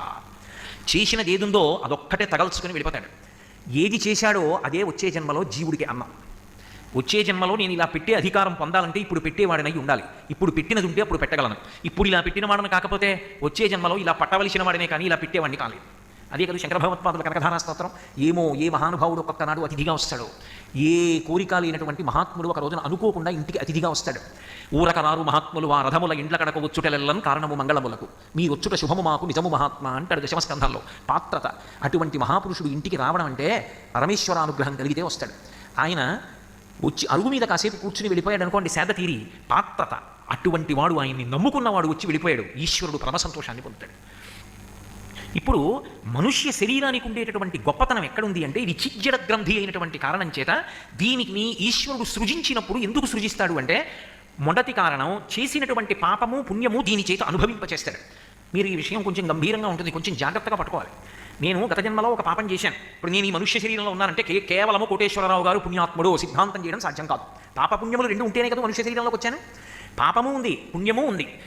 నేను గత ఏదో ఒక ప్రాణి అలా వెళ్ళిపోతుంటే నా చేతిలో కర్ర ఉంది, అది నా మీద తిరగబడలేదు కదా అని కర్ర వేసి కొట్టాను, దాని మోకాలు మీద తగిలింది. అది బ్రతికున్నంతకాలం ఆ మోకాలు నొప్పుతో అలా బాధపడుతూనే ఉంది. ఇప్పుడు నేను చేసిన పాపకర్మ పోవాలి కదా. ఇప్పుడు ఆ పాపకర్మ పోవాలంటే నాకు కూడా మోకాలు అలాగే నిప్పెట్టాలి. నాకు కూడా మోకాలు అలాగే నిప్పెట్టి నేను బ్రతికున్నంతకాలం నా మోకాళ్ళు నాకు నిప్పెడుతుంటే నేను చేసిన పాపకర్మ క్షయం అవుతుంది. కాబట్టి ఇప్పుడు ఈశ్వరుడు ఏం చేయాలి? ఈ శరీరాన్ని ఇచ్చి దీని మోకాళ్లకు నిప్పెట్టాలి. ఈ మోకాళ్ళకి నిప్పు వచ్చింది అనుకోండి, నేను ఒక రకంగా ఏం చేయాలి? చాలా సంతోషించాలి. ఎందుకని? నా పాపం పోతుంది కాదు. నేను మీతో మరి యథార్థం, మీరు నన్ను కర్మ పునర్జన్మ గురించి మాట్లాడు అంటే తప్ప ఇంకేం మాట్లాడండి. నేను గత జన్మలో చేసినటువంటి పాపం ఉంది, అది పోవాలి. పోవాలి అంటే దుఃఖం అనుభవించాలి. దుఃఖం అనుభవించాలంటే మానసికంగా అనుభవిస్తానంటే కుదరదు. అది శరీరానికి బాధ కలగాలి, అందుకని దీన్ని ఇవ్వాలి. ఇప్పుడు ఏమవుతుంది? దీనికి కొన్నాళ్ళు బాగుంటుంది, కొన్నాళ్ళు పోయాక నొప్పులు వచ్చిన తర్వాత ఇక కూర్చోవడం కష్టం, లేవడం కష్టం, అన్ని బాధలే. ఇప్పుడు ఏమైంది? గతంలో చేసిన పాపం పోతోంది. గతంలో చేసినటువంటి పుణ్యకర్మ ఉంది. ఏదో ఒక అతిథిని పరమ ఆదరంతో ఆదరించి పట్టెడన్నం పెట్టాను కాబట్టి నాకు ఆకలితో ఉండవలసిన అవసరం లేకుండా పాత్రత కలిగిన మహాపురుషుడికి ఒకటికి అన్నం పెట్టా. నా జీవితంలో ఎప్పుడూ నేను ఆకలితో ఉండవలసిన సందర్భం ఏర్పడకూడదు.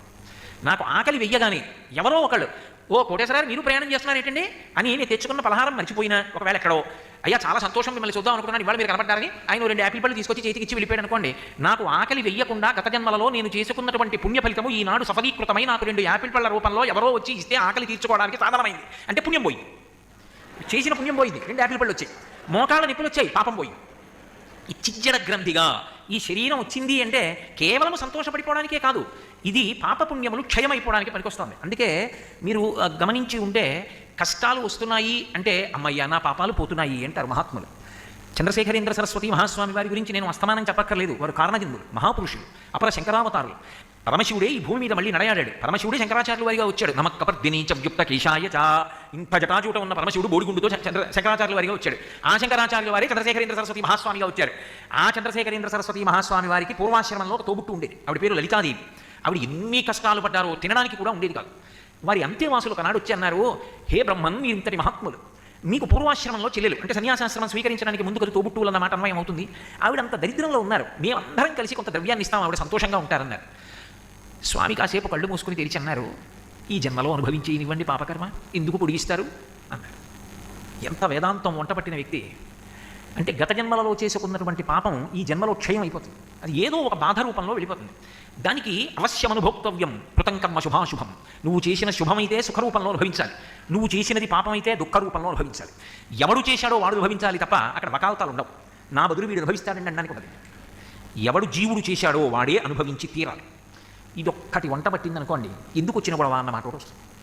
ఇవాళ బాగుంటుందేమో కానీ ఇది అనుభవంలోకి వస్తే ఎంత గొడవ, నాకు వద్దులే, నేను వెళ్ళను దాని జోలికి అనిపిస్తుంది. కాబట్టి కర్మ పునర్జన్మకు హేతు. ఇందులో మీరు ఒక ప్రశ్న నన్ను వేయచ్చు, ఏమండి కేవలం పుణ్యం చేస్తే, పాపం చేయకుండా పుణ్యం ఒకటే చేసుకుంటాను తప్పే ఉంది?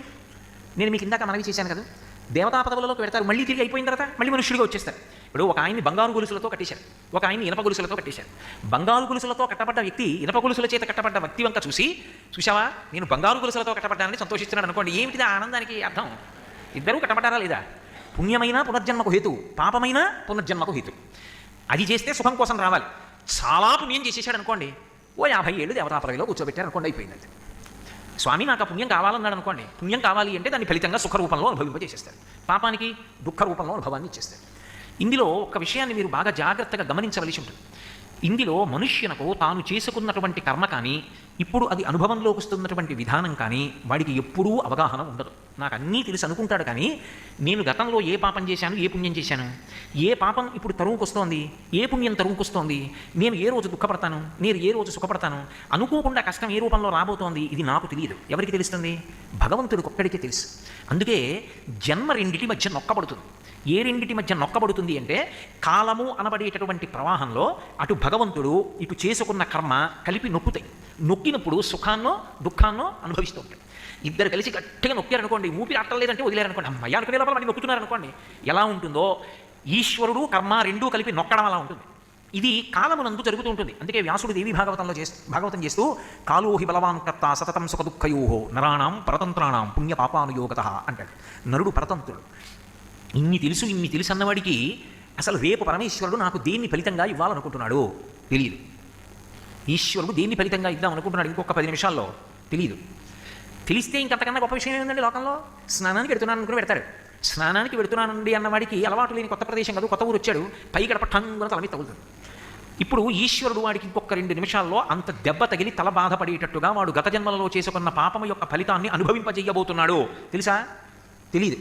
ఇంకొక అరగంటకి ఏదో గొప్ప శుభవార్త వినబోతున్నాడు, ఈ తలపోటు మరిచిపోయి అంత సంతోషపడబోతున్నాడు. తెలుసా? తెలీదు. పరతంత్రుడు. ఎవరు ఆడిస్తారు? ఈశ్వరుడు ఒక్కడే సర్వజ్ఞుడు, ఆయనకు ఒక్కడికి తెలుసు. ఇన్ని కోట్ల జీవుల యొక్క పాపపుణ్యములన్నిటినీ కూడా ఎక్కడ చిన్న పొరపాటు లేకుండా ఆయన లెక్క కట్టుకుంటూ ఉంటాడు. ఎలా లెక్క కడతాడు? ఎక్కడో కూర్చుని అనుకోకండి, చిత్తగుప్తుడు అంటాను చూసారా, ఆయన ఎక్కడో యమధర్మరాజు గారి పక్కన కూర్చుని ఉండడు, ఇక్కడే ఊపిరి రూపంలో కూర్చుని గుప్తంగా ఖాతా రాసుకుంటూ ఉంటాడు. అందుకే చిత్రగుప్తుడు అంటే ఎవరో కాదు, భగవంతుడే. అందుకే కాంచీపురంలో చిత్రగుప్తుడికి దేవాలయం ఉంది ఇప్పటికీ. భగవానుడు కాల రూపంలో ఉండి, అందుకే భగవద్గీతలో కాల కలయతామహం అంటాడు, నేను కాలం రూపంలో ఉండి లెక్కలు కట్టుకుంటున్నానంటాడు. ఏ లెక్కలు? 2 లెక్కలు కడతాడు. ఏ శరీరంలో ఏ జీవుడు ఎంతకాలం ఉండాలి? ఈ శరీరం ఉంది, ఇందులో ఈ జీవుడు ఉన్నాడు. ఏదో పుట్టిన కొన్నాళ్ళకి మా నాన్నగారు దీనికి కోటేశ్వర శర్మ అని పేరు పెట్టారు. ఈ జీవుడు ఇందులోకి వచ్చాడు, ఎన్నాళ్ళు ఉండాలి ఇందులో? ఎవ్వరికీ తెలియదు, ఒక్క ఆయనకే తెలుసు. ఆయన ఇక్కడే కూర్చొని గుప్తంగా లెక్కెడుతూ ఉంటాడు. ఊపిరిల రూపంలో ఇస్తాడు ఆయుర్దాయాన్ని. అందుకే తన కోపమే తన శత్రువు తన శాంతమే తనకు రక్షదయ చుట్టంబవు. నేను అదే పనిగా కోపడుతున్నాను అనుకోండి, ఊపిరి ఎక్కువ తీసేస్తే ఆయుర్దాయం క్షీణించిపోతుంది. తన కోపం తనకి శత్రువు. కామమైనా అంతే, అప్పుడు కూడా ఊపిరి ఎక్కువగా తీస్తాడు, అప్పుడు ఆయువు క్షయం అయిపోతుంది. ప్రశాంతంగా ఉన్నాడు అనుకోండి, మెల్లగా ఊపిరి తీస్తాడు, ఎక్కువ కాలం బ్రతుకుతాడు. ఇప్పుడు ఇక్కడ కూర్చుని ఎన్ని ఊపిర్లు తీస్తున్నాడని లెక్క పెట్టేది ఎవరు? వాడు ఒక్కడే. వాడు ఇక్కడ కూర్చుని లెక్కలు పెడుతుంటాడు. వాడు ఇక్కడ ఉన్నంతసేపు గంట మోగుతూనే ఉండాలి. దేవాలయంలో భగవద్ దర్శనం అవుతుంటే గంట మోగుతుంటుంది. ఇక్కడ ఒక గంట మోగుతుంటుంది, అనాహతము ఆగదు. Lub dub lub dub lub dub అని గంట మోగుతుంటుంది. వాడికి ఎప్పుడో లెక్క అయిపోతుంది. వాడికి నేను బాగానే పెట్టానా అని మళ్ళీ ఏం చూడలేక ఆయన లెక్క పెట్టేశాడంటే అయిపోయింది అంతే. ఆయన అయిపోయింది లెక్కన బయటకు వెళ్ళిపోయాడు అనుకోండి, ఇక ఊపిరి తీసినవాడు విడిచిపెట్టకపోవచ్చు, విడిచిపెట్టినవాడు తీయకపోవచ్చు, అంతే అయిపోయింది. అక్కడ ఎక్కడుంది మృత్యు అంటే? భార్య కన్నా సన్నిహితంగా ఉండే రీతి అంటే మృత్యువే. అందుకే అది ఎప్పుడు వస్తుందో తెలియదు, వచ్చే లోపల ఈ శరీరాన్ని వాడడం మొదలుపెట్టి కురుపుణ్య మహోరాత్రం తొందరగా మంచి పనులు దీంతో చెయ్యి, అవి నీ జీవుడిని ఉద్ధరిస్తాయి. బయట వాళ్ళు అలా ఉండిపోతారు, కానీ నీ జీవుడికి నువ్వు దీనితో చేసుకున్నదేదో అది నిన్ను ఆనందింపచేస్తుంది, నీకు ఉత్తమగతులు కల్పిస్తుంది, నీకు పునర్జన్మకి అది హేతు అవుతుంది. ఇందులో మీరు ఒక విషయాన్ని బాగా గమనించవలసి ఉంటుంది. ఇందులో కర్మ అన్న మాట నేను వాడినప్పుడు శాస్త్రీయమైనటువంటి కర్మ చెయ్యండి అని అర్థం. పుణ్యకర్మ అన్న మాటకు అర్థం ఏది పుణ్యమో ఏది పాపమో అని నన్ను అడిగారు అనుకోండి, చేసిన కర్మని బట్టి ఇది పుణ్యము ఇది పాపము అని చెప్పడం కుదరదు. నేను అన్న మాట మీరు బాగా పట్టుకుంటున్నారో పట్టుకోవట్లేదు. ఈ పని ఇప్పుడు చేస్తే ఇది పుణ్యం అండి అని చెప్పడం కుదరదు, ఈ కార్యం ఇప్పుడు చేస్తే ఇది పాపం అండి అని చెప్పడము కుదరదు. కత్తి పట్టుకోవడం తప్పు అని అంటాను ఎవరి విషయంలో? దొంగ కత్తి పట్టుకుని నా వెంట పరిగెత్తుకొస్తున్నాడు, నేను బాబోయ్ వీడు పొడి చేస్తాడని చెప్పి పరిగెత్తుకుంటూ పోతున్నాను. ఆ వస్తున్న దొంగ పరిగెత్తుకొస్తూ వస్తూ ఓ రాయి తను పడిపోయాడు. పడిపోవడంలో కత్తి అంత దూరం వచ్చి పడింది. ఇప్పుడు ఆ కత్తి నేను పట్టుకున్నాను, రారా దగ్గరికన్నా. వాడు పరిగెడుతున్నాడు, నేను వాడిని పడవను, వాడు పారిపోతేనే ఒకసారి. ఇప్పుడు కత్తి దొంగ దగ్గర ఉంటే నేను పరిగెత్తాను, కత్తి నా దగ్గర ఉంటే దొంగ పరిగెత్తాడు. ఇప్పుడు పుణ్యం ఎవరిది పాపం ఎవరిది? అంటే కత్తి చేతిలో ఉండడం పుణ్యం కాదు, వాడి చేతిలో ఉంటే అది ఇంకొకటికి భయహేతు పాపకర్మ. నా చేతిలో ఉంటే ఆత్మరక్షణ, నేను వాడిని చంపే ఉద్దేశం నాకు లేదు, నేను చంపను, పుణ్యానికే పనికి వచ్చింది. అందుకే కర్మత జడం అంటే రమణ భగవాన్లో కర్మగా కాదు ఫలితాన్ని ఇచ్చేది. కర్మ కన్నా కూడా ఏది ఫలితం అంటే మీ భావన ప్రధానం. మీరు ఏ భావనతో అది చేస్తున్నారు? ఒక రక్షక భటుడు ఉంటాడు, మనం వీధిలో వెళుతుంటే సైనికులు ఉంటారు, సైనికులు తుపాకీ పట్టుకుంటారు.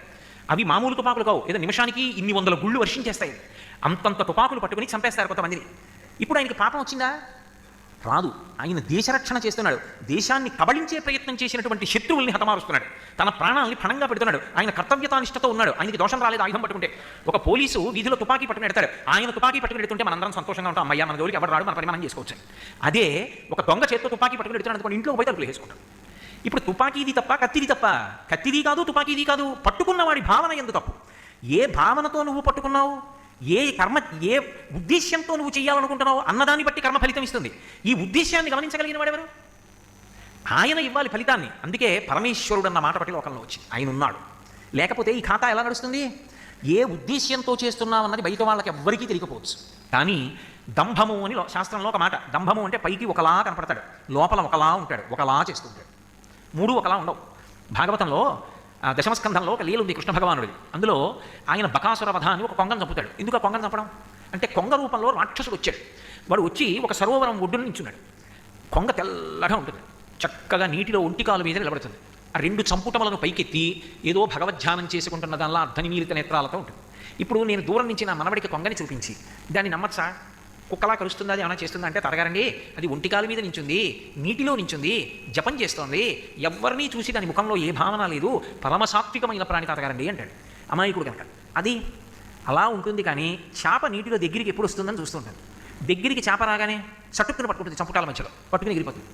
అందుకే కొంగ జపం అని లోకంలో ఒక పేరు. పైకి ఒకలా ఉంటాడు, లోపల ఒకలా ఉంటాడు. నువ్వు పైకి ఎలా ఉన్నా లోపల ఎలా ఉన్నావో చూడగలిగిన వాడు పరమాత్మ. నా భార్య కూడా తెలియదు, నేను ఏం మాట్లాడుతున్నానో చూసి ఓహో ఈయన ఇంత పవిత్రుడా అనుకుంటుంది.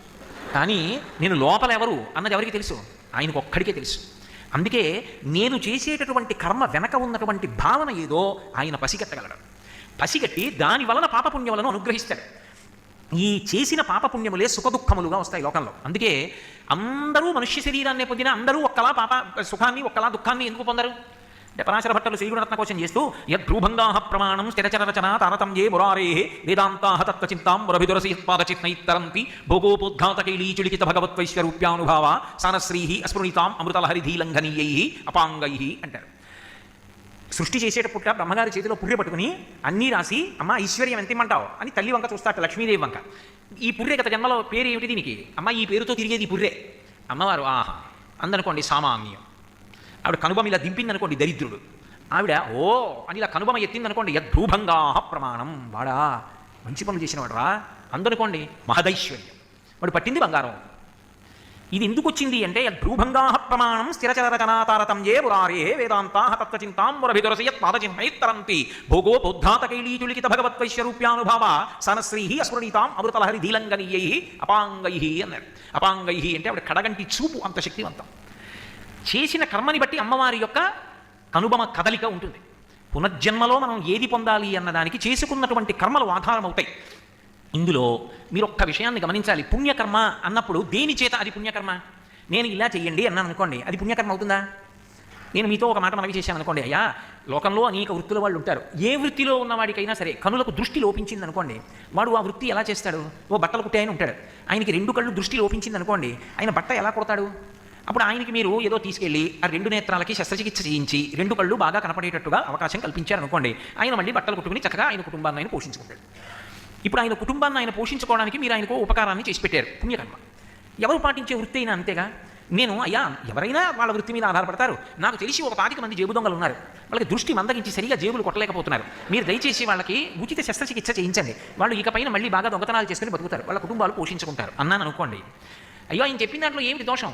వాళ్ళ వృత్తి వాళ్ళు చేసుకుంటారు కదా, అందుకని నేను 25 మంది దొంగలకి వాళ్ళు ఎవరో తిప్పకుండా నేను కంటి శస్త్రచికిత్స చేయించి పెడతాను అన్నారు అనుకోండి. ఇప్పుడు మీ ద్రవ్యం ఎందుకు పనికొచ్చింది? వాళ్ళకి 25 మందికి కళ్ళు బాగా వచ్చాక ఎన్ని వేల మంది ఏడవాలి. కాబట్టి నేను చెబితే పుణ్యం అవ్వదు, నేను చెప్పానని మీరు చేస్తే పుణ్యం అవుతుందా? ఏది పుణ్యం, ఏది పాపం, ఏది చెయ్యాలి, ఏది చెయ్యకూడదు ఎవరు చెప్పాలి? అది చెప్పడానికి అధికారము వ్యక్తుల యందు లేదు. అది చెప్పడానికి ఎవరు ప్రమాణం అంటే శాస్త్రం ఒక్కటే ప్రమాణం. శాస్త్రం అంటే శంసనాత్ శాసనాత్ ఇది శాస్త్ర. ఏది నిర్భయంగా మాట్లాడుతుందో దానికి శాస్త్రం అని పేరు. అదే రాజశాసనం. వేదం. వేదం ఎక్కడిది? వేదము ఈశ్వర ప్రోక్తము. ఈశ్వరుడు మాట్లాడితే వేదం. వేదం అపౌరుషేయం, దాన్ని ఎవరు రచించలేదు. భగవంతుని యొక్క వాక్కు వేదం. దానికి ఋషులు సమాధిలో వినపడితే ఆ స్వరంతో మంత్రాలు వచ్చాయి. అటువంటి వేదము చేత చెప్పబడినటువంటి కర్మ ఏది ఉన్నదో అది సత్కర్మ. నువ్వు ఇలా చెయ్యి అని వేదం చెప్పింది అనుకోండి, దాన్ని పాటించాలి. అవి అనేక రకాలుగా విభాగం జరుగుతాయి. నిత్యకర్మ. ఈ నిత్యకర్మ ఎందుకు వస్తుంది అంటే ఎప్పుడూ కూడా భగవంతుడు చెప్పినట్లుగా మనం బ్రతుకుదామనేటటువంటి విశ్వాసము నిలబడడానికి హేతు అవుతుంది. ప్రతిరోజు తెల్లవారుజామున నిద్ర లేవండి, స్నానం చెయ్యండి, ఈశ్వరుడికి నమస్కారం చెయ్యండి. ఇవి నిత్యకర్మలు. సంధ్యావందనం చెయ్యండి, అధికారం ఉన్నవాళ్ళు. సంధ్యావందనానికి యజ్ఞోపవీతం లేకపోతే సూర్యుడికి నమస్కారం చెయ్యండి, స్కాంద పురాణంలో చెప్పిన స్తోత్రం చదువుకోండి అని నేను అన్నాను అనుకోండి. ఇప్పుడు దీన్ని నిత్యకర్మ. ఇది ఏం చేస్తుందంటే మనసు ఎప్పుడూ భగవంతుడు చెప్పినట్లుగా బ్రతికేటట్టు చేస్తుంటుంది. నైమిత్తిక కర్మ ఏదో ప్రత్యేకమైన తిథులలో చేసేది. భీష్మాష్టమి వస్తే తర్పణం చేయడం, నరక చతుర్దశి వస్తే ఒక శ్లోకంలో స్నానం చేయడం, ఆ జమ్మి చెట్టు ఆ శమీ వృక్షాన్ని తీసుకొచ్చి ఆ కొమ్మ తల చుట్టూ అపమార్గ ఆ కొమ్మ తీసుకొచ్చి దాన్ని తల చుట్టూ తిప్పుకుంటారు. అదిగో అలా స్నానం చేయడం. ఏ నైమిత్తిక తిథి నాడు ఏం చెయ్యాలో ఆ కార్యాన్ని నెరవేర్చడం. ఇందులో పుణ్యకర్మ చెయ్యుట అన్న మాట నేను అనగానే అందులో 3 మాటలు ఇమిడి ఉంటాయన్న విషయాన్ని మీరు గుర్తుపెట్టుకోవాలి. పుణ్యకర్మ చెయ్యండి అని నేను అన్నాను అనుకోండి, పుణ్యకర్మ చెయ్యండి అనగానే ఇది పుణ్యకర్మ అని మీరు ముందు అంగీకరించాలి. అంటే వేదము ప్రమాణము, భగవంతుడు చెప్పినది తిరుగులేదు, ఆయన ఎలా చెప్పాడో నేను అలా చెయ్యవచ్చు, ఇందులో నేను అనుమానపడక్కర్లేదు. నమ్మకం ఉండాల ముందు. 2, అది మీరు వేదం చదివారా చదవలేదా పక్కన పెట్టండి, శాస్త్రాంతర్గతమైన విషయాన్ని గురువుగారు చెప్పారు. ఇప్పుడు గురువుగారి వాక్యం మీద మీకు నమ్మకం ఉండాలి. ఈ 2 కలిగి ఉంటే మీరు చదివారా చదవలేదా అన్న దాంతో సంబంధం ఉండదు, శ్రద్ధ కలిగిన వాడు అని పిలుస్తారు. గురువు చెప్పినది శాస్త్రము చెప్పినవి సత్యము, ఈ నమ్మకం కలిగితే వాడు అవన్నీ చదువుకున్నట్టే శ్రద్ధ ఉన్నవాడు. అందుకే శాస్త్రస్య గురువాక్యస్య సత్యబుద్ధ్యావధారణ సా శ్రద్ధ కడితా సిద్ధి యా వస్తుపలభ్యతే.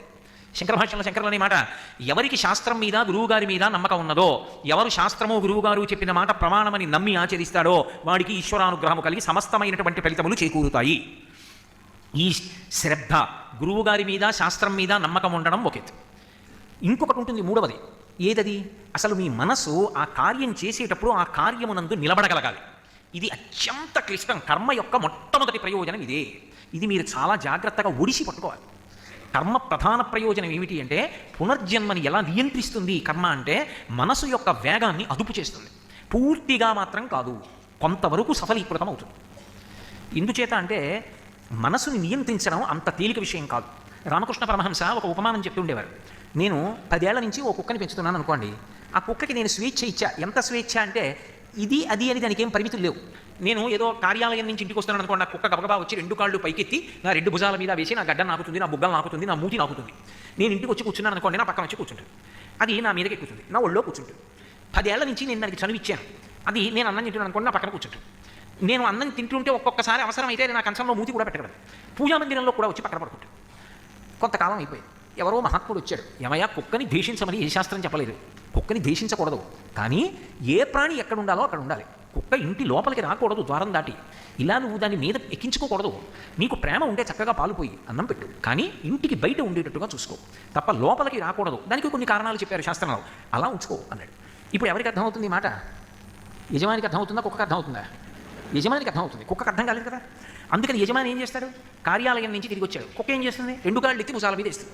ఇప్పుడు ఆయనకి శ్రద్ధ ఉంది. శ్రద్ధ అంటే నేను ఇందాక ఏం చెప్పా, శాస్త్రస్య గురువాక్యస్య, పెద్ద ఆయన చెప్పారు, మనం అలా పాటించాలి. ఇప్పుడు ఆయన ఏం చేశాడు, చావద్రమాలు ఒక్కడు కొట్టాడు, అది కుయ్యి కుయ్యి కుయ్యి కుయ్యి కుయ్యి కుయ్యి అంటూ పక్కకి వెళ్ళింది.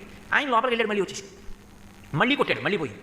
దానికి ఎందుకు ఎలా అర్థం, ఎందుకు ఇలా కొడుతున్నాడు నన్ను దగ్గర రానివ్వట్లేదు. కొన్నాళ్ళు పోయిన తర్వాత ప్రేమ లేకపోలేదు ఆయనకి, ఆలుపు పోస్తున్నాడు, అన్నం పెడుతున్నాడు, ఎంతో మర్యాదగా చూస్తున్నాడు, చక్కగా అన్నీ కావలసినటువంటి సౌకర్యాలు ఏర్పాటు చేస్తున్నాడు, దగ్గరికి రానివ్వట్లేదు, ముట్టుకోనివ్వట్లేదు. ఈ పరిమితి పాటించాలన్నమాట. కుక్కకి ఇది అర్థం అవ్వడానికి చాలా కాలం పడుతుంది. ఇంకొక ఏడాది పోయిన తర్వాత కుక్క తోక ఊపుతూ నించుంటుంది తప్ప కుక్క ఇంట్లోకి రాదు నీతోటి, కుక్క నిన్ను ముట్టుకోదు. ఒక కుక్కకి ఉన్నటువంటి అలవాటు మార్పించడానికి అన్ని మాటలు మూది మీద కొట్టి దూరంగా ఉంచవలసి వస్తుంది. కోట్ల జన్మలుగా ఏది పడితే అది చెప్పి ఎక్కడికి పడితే అక్కడికి వెళ్ళిపోవడానికి అలవాటు పడిపోయిన మనసు ఇవాళ ఓ మాట చెప్పి నువ్వు అలా నిలబడు అంటే ఎక్కడ నిలబడుతుంది? దానికి అలవాటు అయిపోయింది, వెళ్ళిపోతుంది. దానికి ఉన్న లక్షణం ఏమిటంటే మన ఏవ మనుష్యానాం కారణం బంధమోక్షయో, మనిషికి బంధనంలో పడిపోయినా, మోక్షం పొందినా, పునర్జన్మలో మంచి జన్మ పొందినా, గొప్ప అదృష్టాన్ని పొందినా మనసు వలన మాత్రమే పొందుతాడు.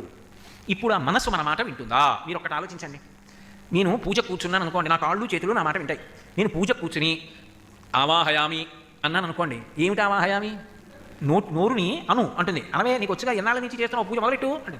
ఉమామహేశ్వరాభ్యాం నమః ఆవాహయామి, ఆసనం సమర్పయామి, హస్తయోః అర్ఘ్యం సమర్పయామి, పాదయోః పాద్యం సమర్పయామి, ముఖే ఆచమనీయం సమర్పయామి, శుద్ధోదక స్నానం సమర్పయామి, వస్త్రం సమర్పయామి, సర్వాభరణాన్ని సమర్పయామి. ఇన్నయ్యే ఉపచారాలు. అది మనసు అక్కడికి రావాలనుకోండి, మనసు నిలబడాలనుకోండి, ఆవాహయామి అంటే దాని అర్థం ఏమిటి? స్వామి వచ్చి కూర్చోండి అని. స్వామి వచ్చి కూర్చోండి అన్న తర్వాత ఎవరు చూడాలి రావడం? ఆయన కదిలి వచ్చి నిజంగా కుర్చీలో కూర్చుంటాడా? ఆయన వచ్చి కూర్చుంటే ఇంతకుముందు అక్కడ లేడు, ఇంతకుముందు అక్కడ లేకపోతే అంతటా ఉన్నవాడు అక్కడ లేకపోతే అది అసలు ఎలా కుదురుతుంది? అంటే అది ఈ కంటికి దొరకదు. ఏ కన్ను చూడాలి దాన్ని? ఈ కన్ను చూడాలి.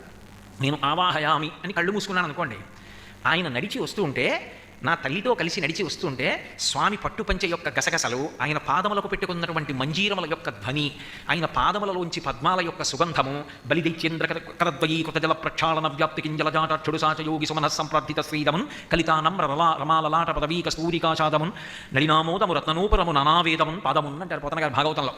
అలా సువాసనలు విరజిమ్ముతున్నటువంటి పాద మంజీరములు, ఆ పాదములతో స్వామి నడిచొచ్చి ఆయన ఠీవిగా ఆసనంలో కూర్చుని ఒక కాలు కింద పెట్టి కుడికాలు తీసి పాదపీఠం మీద పెడితే, ఆయన పక్కకొచ్చి నా తల్లి కూర్చుని, నా తల్లి ఒక కాలు పాదపీఠం మీద పెట్టి ఒక కాలు మడిచి తన తొడ కింద పెట్టుకుంటే, అమ్మవారి పట్టుచీర, ఆవిడ యొక్క పాదమంజీరం, ఆవిడ వడ్డానం, ఆవిడ కూర్చోవడం, ఆ పాదపీఠం మీద ఇద్దరి పాదాలు, వాళ్ళ చేతులు, వాళ్ళ ఆభరణాలు, ఆ మెడలో మంగళసూత్రం, మా స్వామి ఆయన కర్ణాభరణాలు, ఆ కిరీటాలు, ఒక్కసారి పైనుంచి కిందకి, కింద నుంచి పైకి నేను చూసి మురిసిపోయాను అనుకోండి, ఆవాహయామి. ఇప్పుడు నాకు రోమాంచితం అవుతుంది, వెంట్రుకలు నిక్కబుడుచుకుంటాయి. యథార్థమునకు నాకు చెప్పండి, ఎవరు వచ్చారు అక్కడికి? మా ఆవిడ వచ్చి చూసి ఎందుకు ఇలా మురిసిపోతున్నాడు ఏంటి, అలా ఉండిపోయాడు, స్తంభీభూతుడు అయిపోయి అనుకుంది అనుకోండి, దానికి కనపడడు, నాకు కనపడుతూ ఉంటాడు.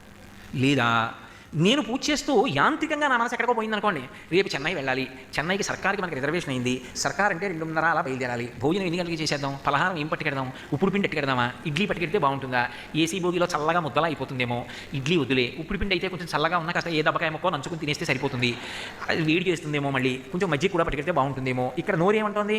ఉమామహేశ్వరాభ్యాం నమః ఆవాహయామి, హస్తయోః అర్ఘ్యం సమర్పయామి, పాదయోః పాద్యం సమర్పయామి, ముఖే ఆచమనీయం సమర్పయామి. మనసు ఎక్కడుంది? సర్కార్ ఎక్స్ప్రెస్, ఉప్పుడు పిండి, ఇడ్లీ, దెబ్బకాయ ముక్క అక్కడ తిరుగుతుంది. అది ఇక్కడ చెయ్యి నీళ్లు పోసేస్తోంది, నోరు చెప్పేస్తోంది. ఆఖరికి అంతా అయిపోయిన తర్వాత కళ్ళకద్దుకుని నోట్లో కొబ్బరి మొక్క వేసుకొని బయటకు వచ్చేసాడు. ఈశ్వరుడు అన్నాడు, నాకు అక్కర్లేదు పూజని. పత్రం పుష్పం ఫలం తోయం యోమే భక్త్యా ప్రయచ్చతి. నీ మనసు ఇక్కడ పెట్టు, నీ పుచ్చుకుంటా. మనసు అక్కడ పెట్టాలంటే నా చేతిలో ఉందా? ఏమంటే మీ లాల్చీ అక్కడ పెట్టండి అంటే పెట్టేస్తాను, మీ వాచి పెట్టండి అంటే పెట్టేస్తాను, మీ రుద్రాక్షలు తీసి పెట్టండి అంటే పెట్టేస్తాను. మీ మనసు అక్కడ పెట్టండి అంటే అది నా మాట వింటే కదా నేను పెట్టడానికి. అది వెళ్ళిపోతుంది దాని ఇష్టం వచ్చినట్టు. ఇది దాని మొదటి బలం. నేను ఏదో వెటకారానికి చెప్పట్లేదు సుమండి, మాట చాలా గంభీరమైన మాట చెప్తున్నాను, మీరు పట్టుకోవాలి. ఒకటి, మనసు మన మాట వినదు. అసలు సాధకుడు సాధన మొదలుపెట్టాడన్న మొట్టమొదటి రహస్యం ఎక్కడో తెలుసా? నా మనసు నా మాట వింటలేదన్న విషయాన్ని ఎవడు తెలుసుకున్నాడో వాడు పూజ చేయడం మొదలుపెట్టాడని గుర్తు. నేను పూజ చేస్తున్నానంటని చెప్పిన నాళ్ళు వాడి మనసు వాడి మాట వింటలేదని వాడికి తెలియలేదు. నా మనసు నా మాట వింటలేదని ఎవడు తెలుసుకున్నాడో వాడు పూజ మొదలుపెట్టాడని గుర్తు. ఇప్పుడు మనసుని నిగ్రహించు, మీకు సాధ్యం కాదు. మనసుని నిగ్రహించడానికి కర్మం తీసుకొచ్చారనుకోండి, కొంతవరకు వింటుంది కనీసం. అందుకే వ్యవధానం ఇస్తారు మధ్యలో. ఒకటే చెప్పారనుకోండి, అది ఎంత పారిపోతుంది వెంటనే. అందులో నువ్వు పూజకి వెళ్ళి ధ్యానం చేయి, స్వామివారు వస్తున్నారు, అబ్బా రోజు ఇదే తినేస్తున్నాను అన్నట్టుంది, మారుస్తారు. అందుకే నేను మీ ఇంటికి వచ్చాను అనుకోండి, అంటే నేను ఏదో ఉదాహరణ అట్లా నిజంగా వస్తానని కాదు, మీ ఇంటికి వచ్చాను అనుకోండి, మీకు నా మీద చాలా గౌరవం ఉందనుకోండి, మీరు ఏం చేస్తారు? మీరు ఇంట్లో కూర్చోరు కదా, కోటేశ్వరరావు వస్తారు ఇవాళ మన ఇంటికి, బయలుదేరారు విడిదిలోను అని బయటకు వచ్చి నిల్చుంటారు కదా. నేను దిగ్గానే, నేను ఏదో కారులో వచ్చాను అనుకోండి, దిగ్గానే ఒక పిల్ల వచ్చినట్టు ఆయన వస్తాడని వెళ్ళిపోరు కదా, అయ్యా రండి రండి రండి రండి స్వాగతం పలుకుతారు, లోపలికి తీసుకెళ్తారు, కూర్చోండి, కాళ్ళు కడుక్కోండి, నీళ్ళు ఇస్తారు, చేతులు కడుక్కోండి, అయ్యా తుడుచుకోండి, నాకు ఉత్తరీయం లేదా, అయినా ఓ గుడ్డ పట్టుకొచ్చి అయ్యా తుడుచుకోండి అంటే కూర్చోండి. మంచి నీళ్ళు పుచ్చుకుంటారా? అడుగుతారా? అడగరా? మనసుని కూడా పూజలో అలాగే తీసుకొస్తారు, మార్చి మార్చి తీసుకొస్తారు. ఎందుకని? కర్మ దేని కొరకు అంటే మనసుని నిగ్రహించడానికి ముందు సాధనాలు.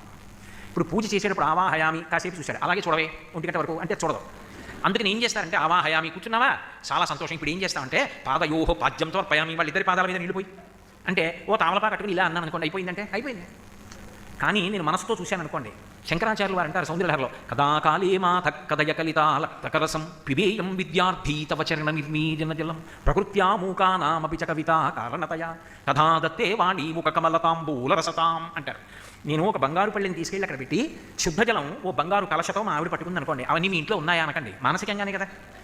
మా ఇంట్లో బంగారు కలశ లేకపోవచ్చు, బంగారు పళ్ళెలు లేకపోవచ్చు, మానసికంగా ఊహించడానికి కూడా దరిద్రమే. అవి మా ఇంట్లో ఎక్కడ కొనుక్కుంటామండి, నేను అలా ఊహించనండి అంటే నేను చేయగలిగింది లేదు.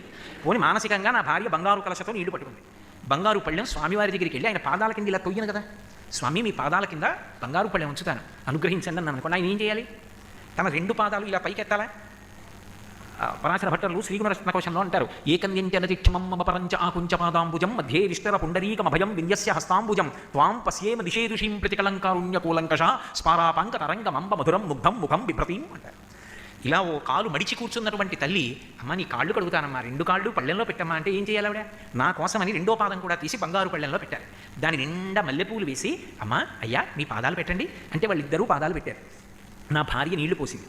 ఇప్పుడు ఆ నీళ్ళు ఎలా ఉంటాయి? తెల్లగానే ఉంటాయి. ఇప్పుడు నేను కుడి చేత్తో స్వామివారి పాదాలు అమ్మవారి పాదాలు కడిగాను. ఇప్పుడు వాళ్ళ పాదాలకి ఉన్నటువంటి లత్తుక కరిగి ఆ నీళ్లలోకి వెళ్ళింది. ఇప్పుడు ఆ నీళ్ళు ఎలా ఉంటాయి? కథాకాళే మాథ కథకలితాలక్తకరసం ఎర్రగా అవుతాయి ఆ నీళ్లు. ఇప్పుడు వాళ్ళిద్దరి కాళ్ళు కడుక్కున్న నీళ్లు నేను ఉద్ధరణితో చేతిలో పోసుకొని పిబేయం విద్యార్థి తవ చరణ నిర్మీజన జలం, అమ్మా మీ కాళ్ళు కడుక్కున్న నీళ్ళు ఎప్పటికి తాగుతానమ్మా అని వాళ్ళిద్దరి పాదాలు అలా ఉండగా నేను ఆ నీళ్లు తీసుకుని కుడి చేతిలో పోసుకొని 3 మాటలు లోపలికి పుచ్చుకున్నాను అనుకోండి, అవి ఎంత సుగంధభరితంగా ఉంటాయి ఆ పాదములు కడిగిన నీళ్లు. పుచ్చుకొని మళ్ళీ సేవ చేయడానికి చీ కడుక్కుని అమ్మ కాళ్ళు పైకెత్తండి అని మెల్లిగా పళ్ళెని తీసి పక్కన పెట్టి నా భార్య బిడ్డలు తీర్థం పుచ్చుకోవడానికి నా ఉత్తరీయం తీసి మెత్తగా ఇద్దరి పాదాలు వద్దాను అనుకోండి, ఇప్పుడు అయింది ఉపచారం. పాదయోహో పాద్యం సమర్పయామి, ఇప్పటికైంది. అదే చేస్తూ కూర్చో అన్నాను అనుకోండి, వింటుందా మనసు? బాబు ఎంతసేపు కడగమంటా ఉంటుంది, ఎటో పోతుంది. ఇప్పుడు నేను చెప్తున్నప్పుడు మీరు బాగా పట్టుకోండి సుమా, నేను ఇది చెప్తున్నప్పుడు మీకు తెలియకుండా మీరు చేస్తున్నారు ఈ ఉపచారాలు. మీ అందరూ కూడా నేను ఇది చెప్తున్నప్పుడు మీకు తెలియకుండా మీరు చేసేస్తున్నారు. ఎందుకో తెలుసా? మీ మనసు అక్కడ ఉంది. మీరందరూ నిజంగా ఇవాల్టి రోజు సాయంకాలం పరదేవత యొక్క పాదములు కడిగి నీళ్లు పుచ్చుకున్నారనే కామాక్షి పరదేవత అనుగ్రహిస్తుంది. ఎందుకంటే మనసు ప్రధానం. ఇప్పుడు అది అయింది, సరిపోయిందా? ఆచమనీయం సమర్పయామి, మనసుకి వ్యవధానం ఇస్తారు. ఎందుకంటే అది మళ్ళీ విసిరెత్తిపోయి ఎటో వెళ్ళిపోకుండా. ఇప్పుడు నేను ఆచమనీయం సమర్పయామి అనే ముందు అరే పాదయోహోపాద్యం సమర్పయామి అన్నాను, కాళ్ళు కడగలేదు, అసలు కాళ్ళు నేను చూడలేదు ఇవాళ, నేను వాళ్ళిద్దరివి 4 పాదాల వంక నేను ఎక్కడ చూశాను, కాళ్ళు ఎక్కడ కడిగాను, ఏమిటి తర్వాత ఉపచారానికి వచ్చేసాను, మరి ఏమైంది ఆ సమయంలో ఏం చేశాను అంటే మళ్ళీ అదే చెప్తుంది. ఏనుగు తన కాలు కట్టడానికి తన కాలు తానే అందించినట్టు నువ్వు ఇది చెప్పే సమయానికి నేను ఆఫీసులో ర్యాక్లో పెట్టి బీరువాలో పెట్టకుండా వచ్చేసినటువంటి ఫైల్ గురించి ఆలోచిస్తున్నాను, మంత్రం మాత్రం దాటిపోయిందని గుర్తు చేస్తాను. అక్కడ చేయవలసినప్పుడు ఇంకోటి ఆలోచిస్తావు, ఇక్కడ చేయవలసినప్పుడు ఆఫీస్ గురించి ఆలోచిస్తావు, నీకు అలవాటు అయిపోయింది దిక్కుమాల అలవాటు వెనక్కి అని మళ్ళీ తీసుకొచ్చి మళ్ళీ పాదయోహోపాద్యం స్వామి క్షమించండి సరిగ్గా కాళ్ళు కడగలేదు అని మళ్ళీ కాళ్ళు కడిగారనుకోండి. ఇప్పుడు మీ మనసు అక్కడ నిలబడలేదన్న విషయం మీకు ఇందాక ఒకసారి అర్థమైందా? మీ మనసు నిలబడలేదన్న విషయాన్ని మీరు గుర్తిరిగినప్పుడు మీరు బెంగ పెట్టేసుకొని నా మనసు నా మాట వింటలేదండి, నా మనసు నిలబట్టలేదు, ఏకాగ్రత కుదరట్లేదని మీరు బెంగ పెట్టేసుకుంటారా? మనసు కుదురుకునేటట్టుగా చేయడానికి కర్మ సాధనమా? నాకు చెప్పండి. కర్మ అంటే పని. ఇప్పుడు పూజ దానికి సాధనమైంది.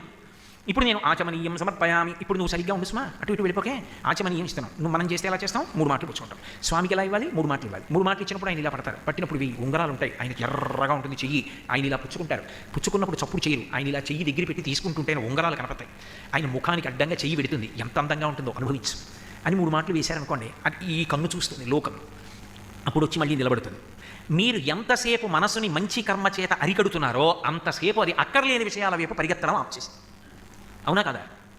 నేను అన్నమాట బాగా పట్టుకున్నారో లేదో మీరు అరికట్టకపోతే, ప్రయత్నపూర్వకంగా దానికి మీరు ప్రమాదరహితమైన వస్తువుని అందించకపోతే మనసుకి పసిపిల్లకి భేదం ఉండదో, అది ప్రమాదకరమైన వస్తువుని పట్టుకుంటుంది.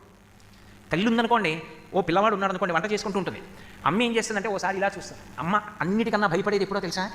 ఏ చప్పుడు చేయకుండా, ఏ మాట వినపడకుండా పిల్లాడు నిశ్శబ్దంగా ఉన్నాడు అనుకోండి, ఏదో తగలబెట్టేశాడు, ఇంత నిశ్శబ్దంగా ఉన్నాడంటే అంటే. వాడు గడబిడగా ఉన్నాడు అనుకోండి, వాడికి ధైర్యం పర్వాలేదు, మామూలుగా ఆడుకుంటున్నాడు. వాడు ఎప్పుడూ క్షేమకరమైన పని చేయడు. అందరూ సోఫాలో కూర్చుంటే వాడు సోఫా ఎక్కి గెంతుతాడు. అది ఇలా ఇలా తేలుతుంటే వాడికి సంతోషం. వెనక్కి పడ్డాడు అనుకోండి, ఏమవుతుంది? అందరూ వీపు ఆనిస్తే వాడు దీని మీద కాలేసి దీని మీదకి ఎక్కి ఇటు నుంచి దూకుతాడు. ఏం చేస్తే ప్రమాదం వస్తుందో అదే చేస్తాడు. ఓ బ్లేడ్ అక్కడ ఉంటే అదే తీసి ఆడుకుంటాడు. అమ్మ ఏం చేస్తుంది? ఇవేవి అందకుండా చేసి క్షేమకరమైన వస్తువు వాడికి ఇస్తుంది. నువ్వు అసలు ఏమీ చేయడానికి వీల్లేదు, అలా కూర్చో అంటే వాడు కూర్చుంటాడా? వాడికి వంకాయ ఇస్తుంది. వాడు కాసేపు వంకాయ అడుగుతాడు, కొరుకుతాడు, కింద పడేస్తాడు, మీద పడేస్తాడు. అమ్మ నన్ను ఏమార్చింది అని కనిపెడతాడు, ఏడుస్తాడు. అమ్మ వంకాయ తీసేస్తుంది.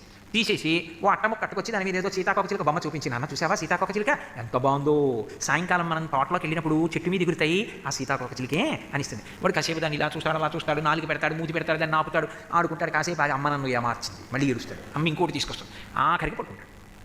ప్రమాదకరమైన వస్తువు వైపుకి వెళ్లకుండా క్షేమకరమైన వస్తువు తల్లి బిడ్డడికి ఎలా ఇస్తుందో, మనసుకి క్షేమకరమైన వస్తువులను ప్రయత్నపూర్వకంగా అందించకపోతే మనసు ప్రమాదకరమైన వాటినే పట్టుకుంటుంది.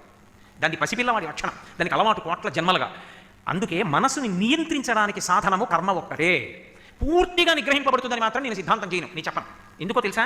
శంకర భగవత్పాదులంతటి వారు శివానందలహరి చేస్తూ సదా మోహాటవ్యాం చరతి యువతీనాం కుచగిరౌ నటత్యాశాఖాస్వతజిడితి స్వైరమభిత కపాలిన్ బిక్షో మే హృదయ కపిమత్యం తచపలం దృఢం భక్త్యా బద్వా శివభవదీనం కురువివో అంటారు. అది అత్యంత చపలం, అది వెళ్ళిపోతుంది, దాని అలవాటు. అది దానికి ఉన్న ఇంకొక గొప్ప శక్తి ఏమిటంటే అది యాంత్రీకరణ చేస్తుంది. యాంత్రీకరణము అన్న మాటకి అర్థం ఏమిటంటే 5 నిమిషాలు మీరు ఏదైనా చేశారనుకోండి, అలాగే చెయ్యే అని వెళ్ళిపోతుంది. పిల్లల్ని చూడండి, అటు ఇటు తిరుగుతూ ఉపాధ్యాయుడు ఈ 10 పద్యాలు రాయండి అన్న తలెత్తితే ఊరుకోను అని తిరుగుతున్నాడు అనుకోండి, వాళ్ళందరూ ఆయన తిరుగుతున్నాడు అనుకుని తలంచుకొని పద్యాలు రాస్తున్నారు. ఆయన బయటికి వెళ్ళి ఎవరితోనో మాట్లాడతాడు, పర్వాలేదు వీళ్ళు ఎవరు తలెత్తట్లేదు లేని బయటికి వెళ్ళి ఎవరితోనో మాట్లాడతాడు ఉపాధ్యాయుడు. వీళ్ళు ఆయన ఉన్నాడు అనుకుని అలాగే రాస్తారు. ఆయన వీళ్ళు తలంచుకున్న తర్వాత బయటికి వెళ్ళినట్టే మనసు కూడా ఏం చేస్తుందంటే కర్మేంద్రియములను యాంత్రీకరణ చేస్తుంది. దానికి ఆ శక్తి ఉంది. అంటే ఏమిటో నువ్వు చెప్పింది నాకేం అర్థం కాలేదు, ఏమిటో చెప్పావు అనుకుంటారు. మీకు ఉదాహరణ చెప్తే పట్టుకుంటారు. నేను ఒక సత్కర్మ చెయ్యి అన్నాను అనుకోండి, నేను ఓ గోశాల్లోకి వెళ్ళి, గోవు పరదేవతా స్వరూపం, నిస్సందేహంగా దేవతలందరూ దానిని ఆవహించి ఉన్నారు, దాని విషయంలో నీకే సందేహం అక్కర్లేదు. అది నీ చెప్పట్లేదు ఆ మాట, శాస్త్రములన్నీ ఘోషించాయి, సమస్త పురాణములు సమస్త కావ్యములు గోవు గురించే మాట్లాడాయి. కాబట్టి దాని గురించి అక్కర్లేని అనుమానాలు, అక్కర్లేని లేఖి ప్రసంగాలు అక్కర్లేదు. గోవుని ఆవహించి దేవతలు ఉన్నారు. కాబట్టి ఇప్పుడు నేను గోవు దగ్గరికి వెళ్ళి గోపూజ చేస్తున్నాను అనుకోండి, గోపూజ మొదలుపెట్టి గోపృష్ఠభాగం మీద పసుపు కుంకం వేస్తుంటే ఇది పరదేవతా స్థానం, సాక్షాత్తు కామాక్షి, ఆవిడ పాదముల మీద వేస్తున్నాను ఉంటుంది. కాసేపు ఆగిన తర్వాత నేను ఏదో గోవు వెనక నిలబడి ప్రకృతిం వికృతిం విద్యాం సర్వభూత హితప్రదాం అని చదువుతున్నాను అనుకోండి, ఇలా కుంకం వేస్తున్నాను అనుకోండి, ఒక 2 పాదాల వరకు బాగానే ఉంటుంది. ఆ తర్వాత అంటుంది నువ్వు ఇలా తీసి ఇలా వేస్తూ ఉండు, అంతే, నువ్వు నీకు నేర్పే కదా లక్ష్మీ స్తోత్రం అలా చదువుతుండే అంటుంది. ఇది వేసేస్తూ ఉంటుంది, ఇది చదివేస్తూ ఉంటుంది, ఇది చూస్తూ ఉంటుంది, అది వెళ్ళిపోతుంది, అది ఎక్కడికో వెళ్ళిపోతుంది. ఈయన చదువుతుంటాడు ప్రకృతిం వికృతిం విద్యాం సర్వభూత హితప్రదాం శ్రద్ధాం విభూతిం సరభిం నమామి పరమాత్మికాం.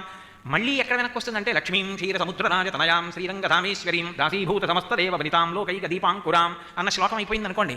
అయిపోయిన తర్వాత అయిపోయింది లక్ష్మీ స్తోత్రం, నన్ను ఏం చేయమంటావు అని చెయ్యి ఆగింది అనుకోండి, నోరు ఆగిపోయింది, చెయ్యి అయిపోతుంది. అప్పుడు వస్తుంది మళ్ళీ అయిపోయిందా, పసుపు వేసావా, అయిపోయి పూజ అయిపోయింది కదా, ఇప్పుడు ఏం చేస్తామంటే అది ఆ చుట్టూ తౌడు పట్టుకొచ్చి దాన్ని ఎదురుగుండా పెట్టి చక్కగా నైవేద్యం పెట్టి అంటే ఓం ప్రాణాయ స్వాహ ఓం అపానాయ స్వాహ, అంతే. ఇదే అను 2 అన్నాక మళ్ళీ వెళ్ళిపోతుంది. మళ్ళీ 5 స్వాహాకారాలు అయిపోయాయి అనుకోండి, మళ్ళీ వస్తుంది. ఏం చేయమంటావు, ఇది అయిపోయింది కదా, తాంబూలం గోశాల సంరక్షకుడికి ఇచ్చి చెప్తుంది, మళ్ళీ విడిపోతుంది. నీరాజనం ఇలా పట్టుకున్నప్పుడు ఉంటుంది, ఇలా గంట కొట్టు, ఇది ఇలా తిప్పు, మళ్ళీ విడిపోతుంది. యాంత్రీకరిస్తుంది. ఇది మీరు రోజు గమనించుంటారు. నేను ఇవాళ చెప్తున్నప్పుడు మీకు కొత్తగా అనిపిస్తుంది, కానీ మీరు జాగ్రత్తగా గమనించండి, దాని శక్తి గమనిస్తే ఆశ్చర్యపోతారు. మనసుకున్నంత శక్తి, మనసుకున్నంత వేగం ప్రపంచంలో ఇంకెవరికి ఉండవు. అది మహానుభావుడు స్వామి హనుమ. మనసు అంత వేగం ఉన్నా అంత నిశ్చలంగా కూర్చుంటారు. మనోజవం మరుతతుల్య వేగం జితేంద్రియం బుద్ధిమతాం వరిష్టం వాతాత్మజం వనరయూథ ముఖ్యం శ్రీరామదూతం శిరసానమామి. ఈ వేగం చేత అది యాంత్రీకరణ చేసి ఎక్కడికో వెళ్ళిపోతుంటుంది. అందువల్ల ఒక కర్మ చేసేటప్పుడు మనసు అక్కడే ఉంటుంది అని నిర్ధారణ చేయడం సాధ్యం కాదు. కానీ మీరు పరిశీలిస్తున్నారనుకోండి, నువ్వు ఎక్కడికి వెళ్ళిపోయావు, నువ్వు ఎటో పోయావా, నేనేం చెప్పాను, పూజ చేద్దాం అన్నానా, వెనక్కి రాకుండా ఎందుకు పోతావు అని మీరు గొడవ పెట్టుకున్నారనుకోండి మనసుతోటి. బయట విషయాలు ఏమిటండి, అసలు మనసు తమాషా చూడాలి.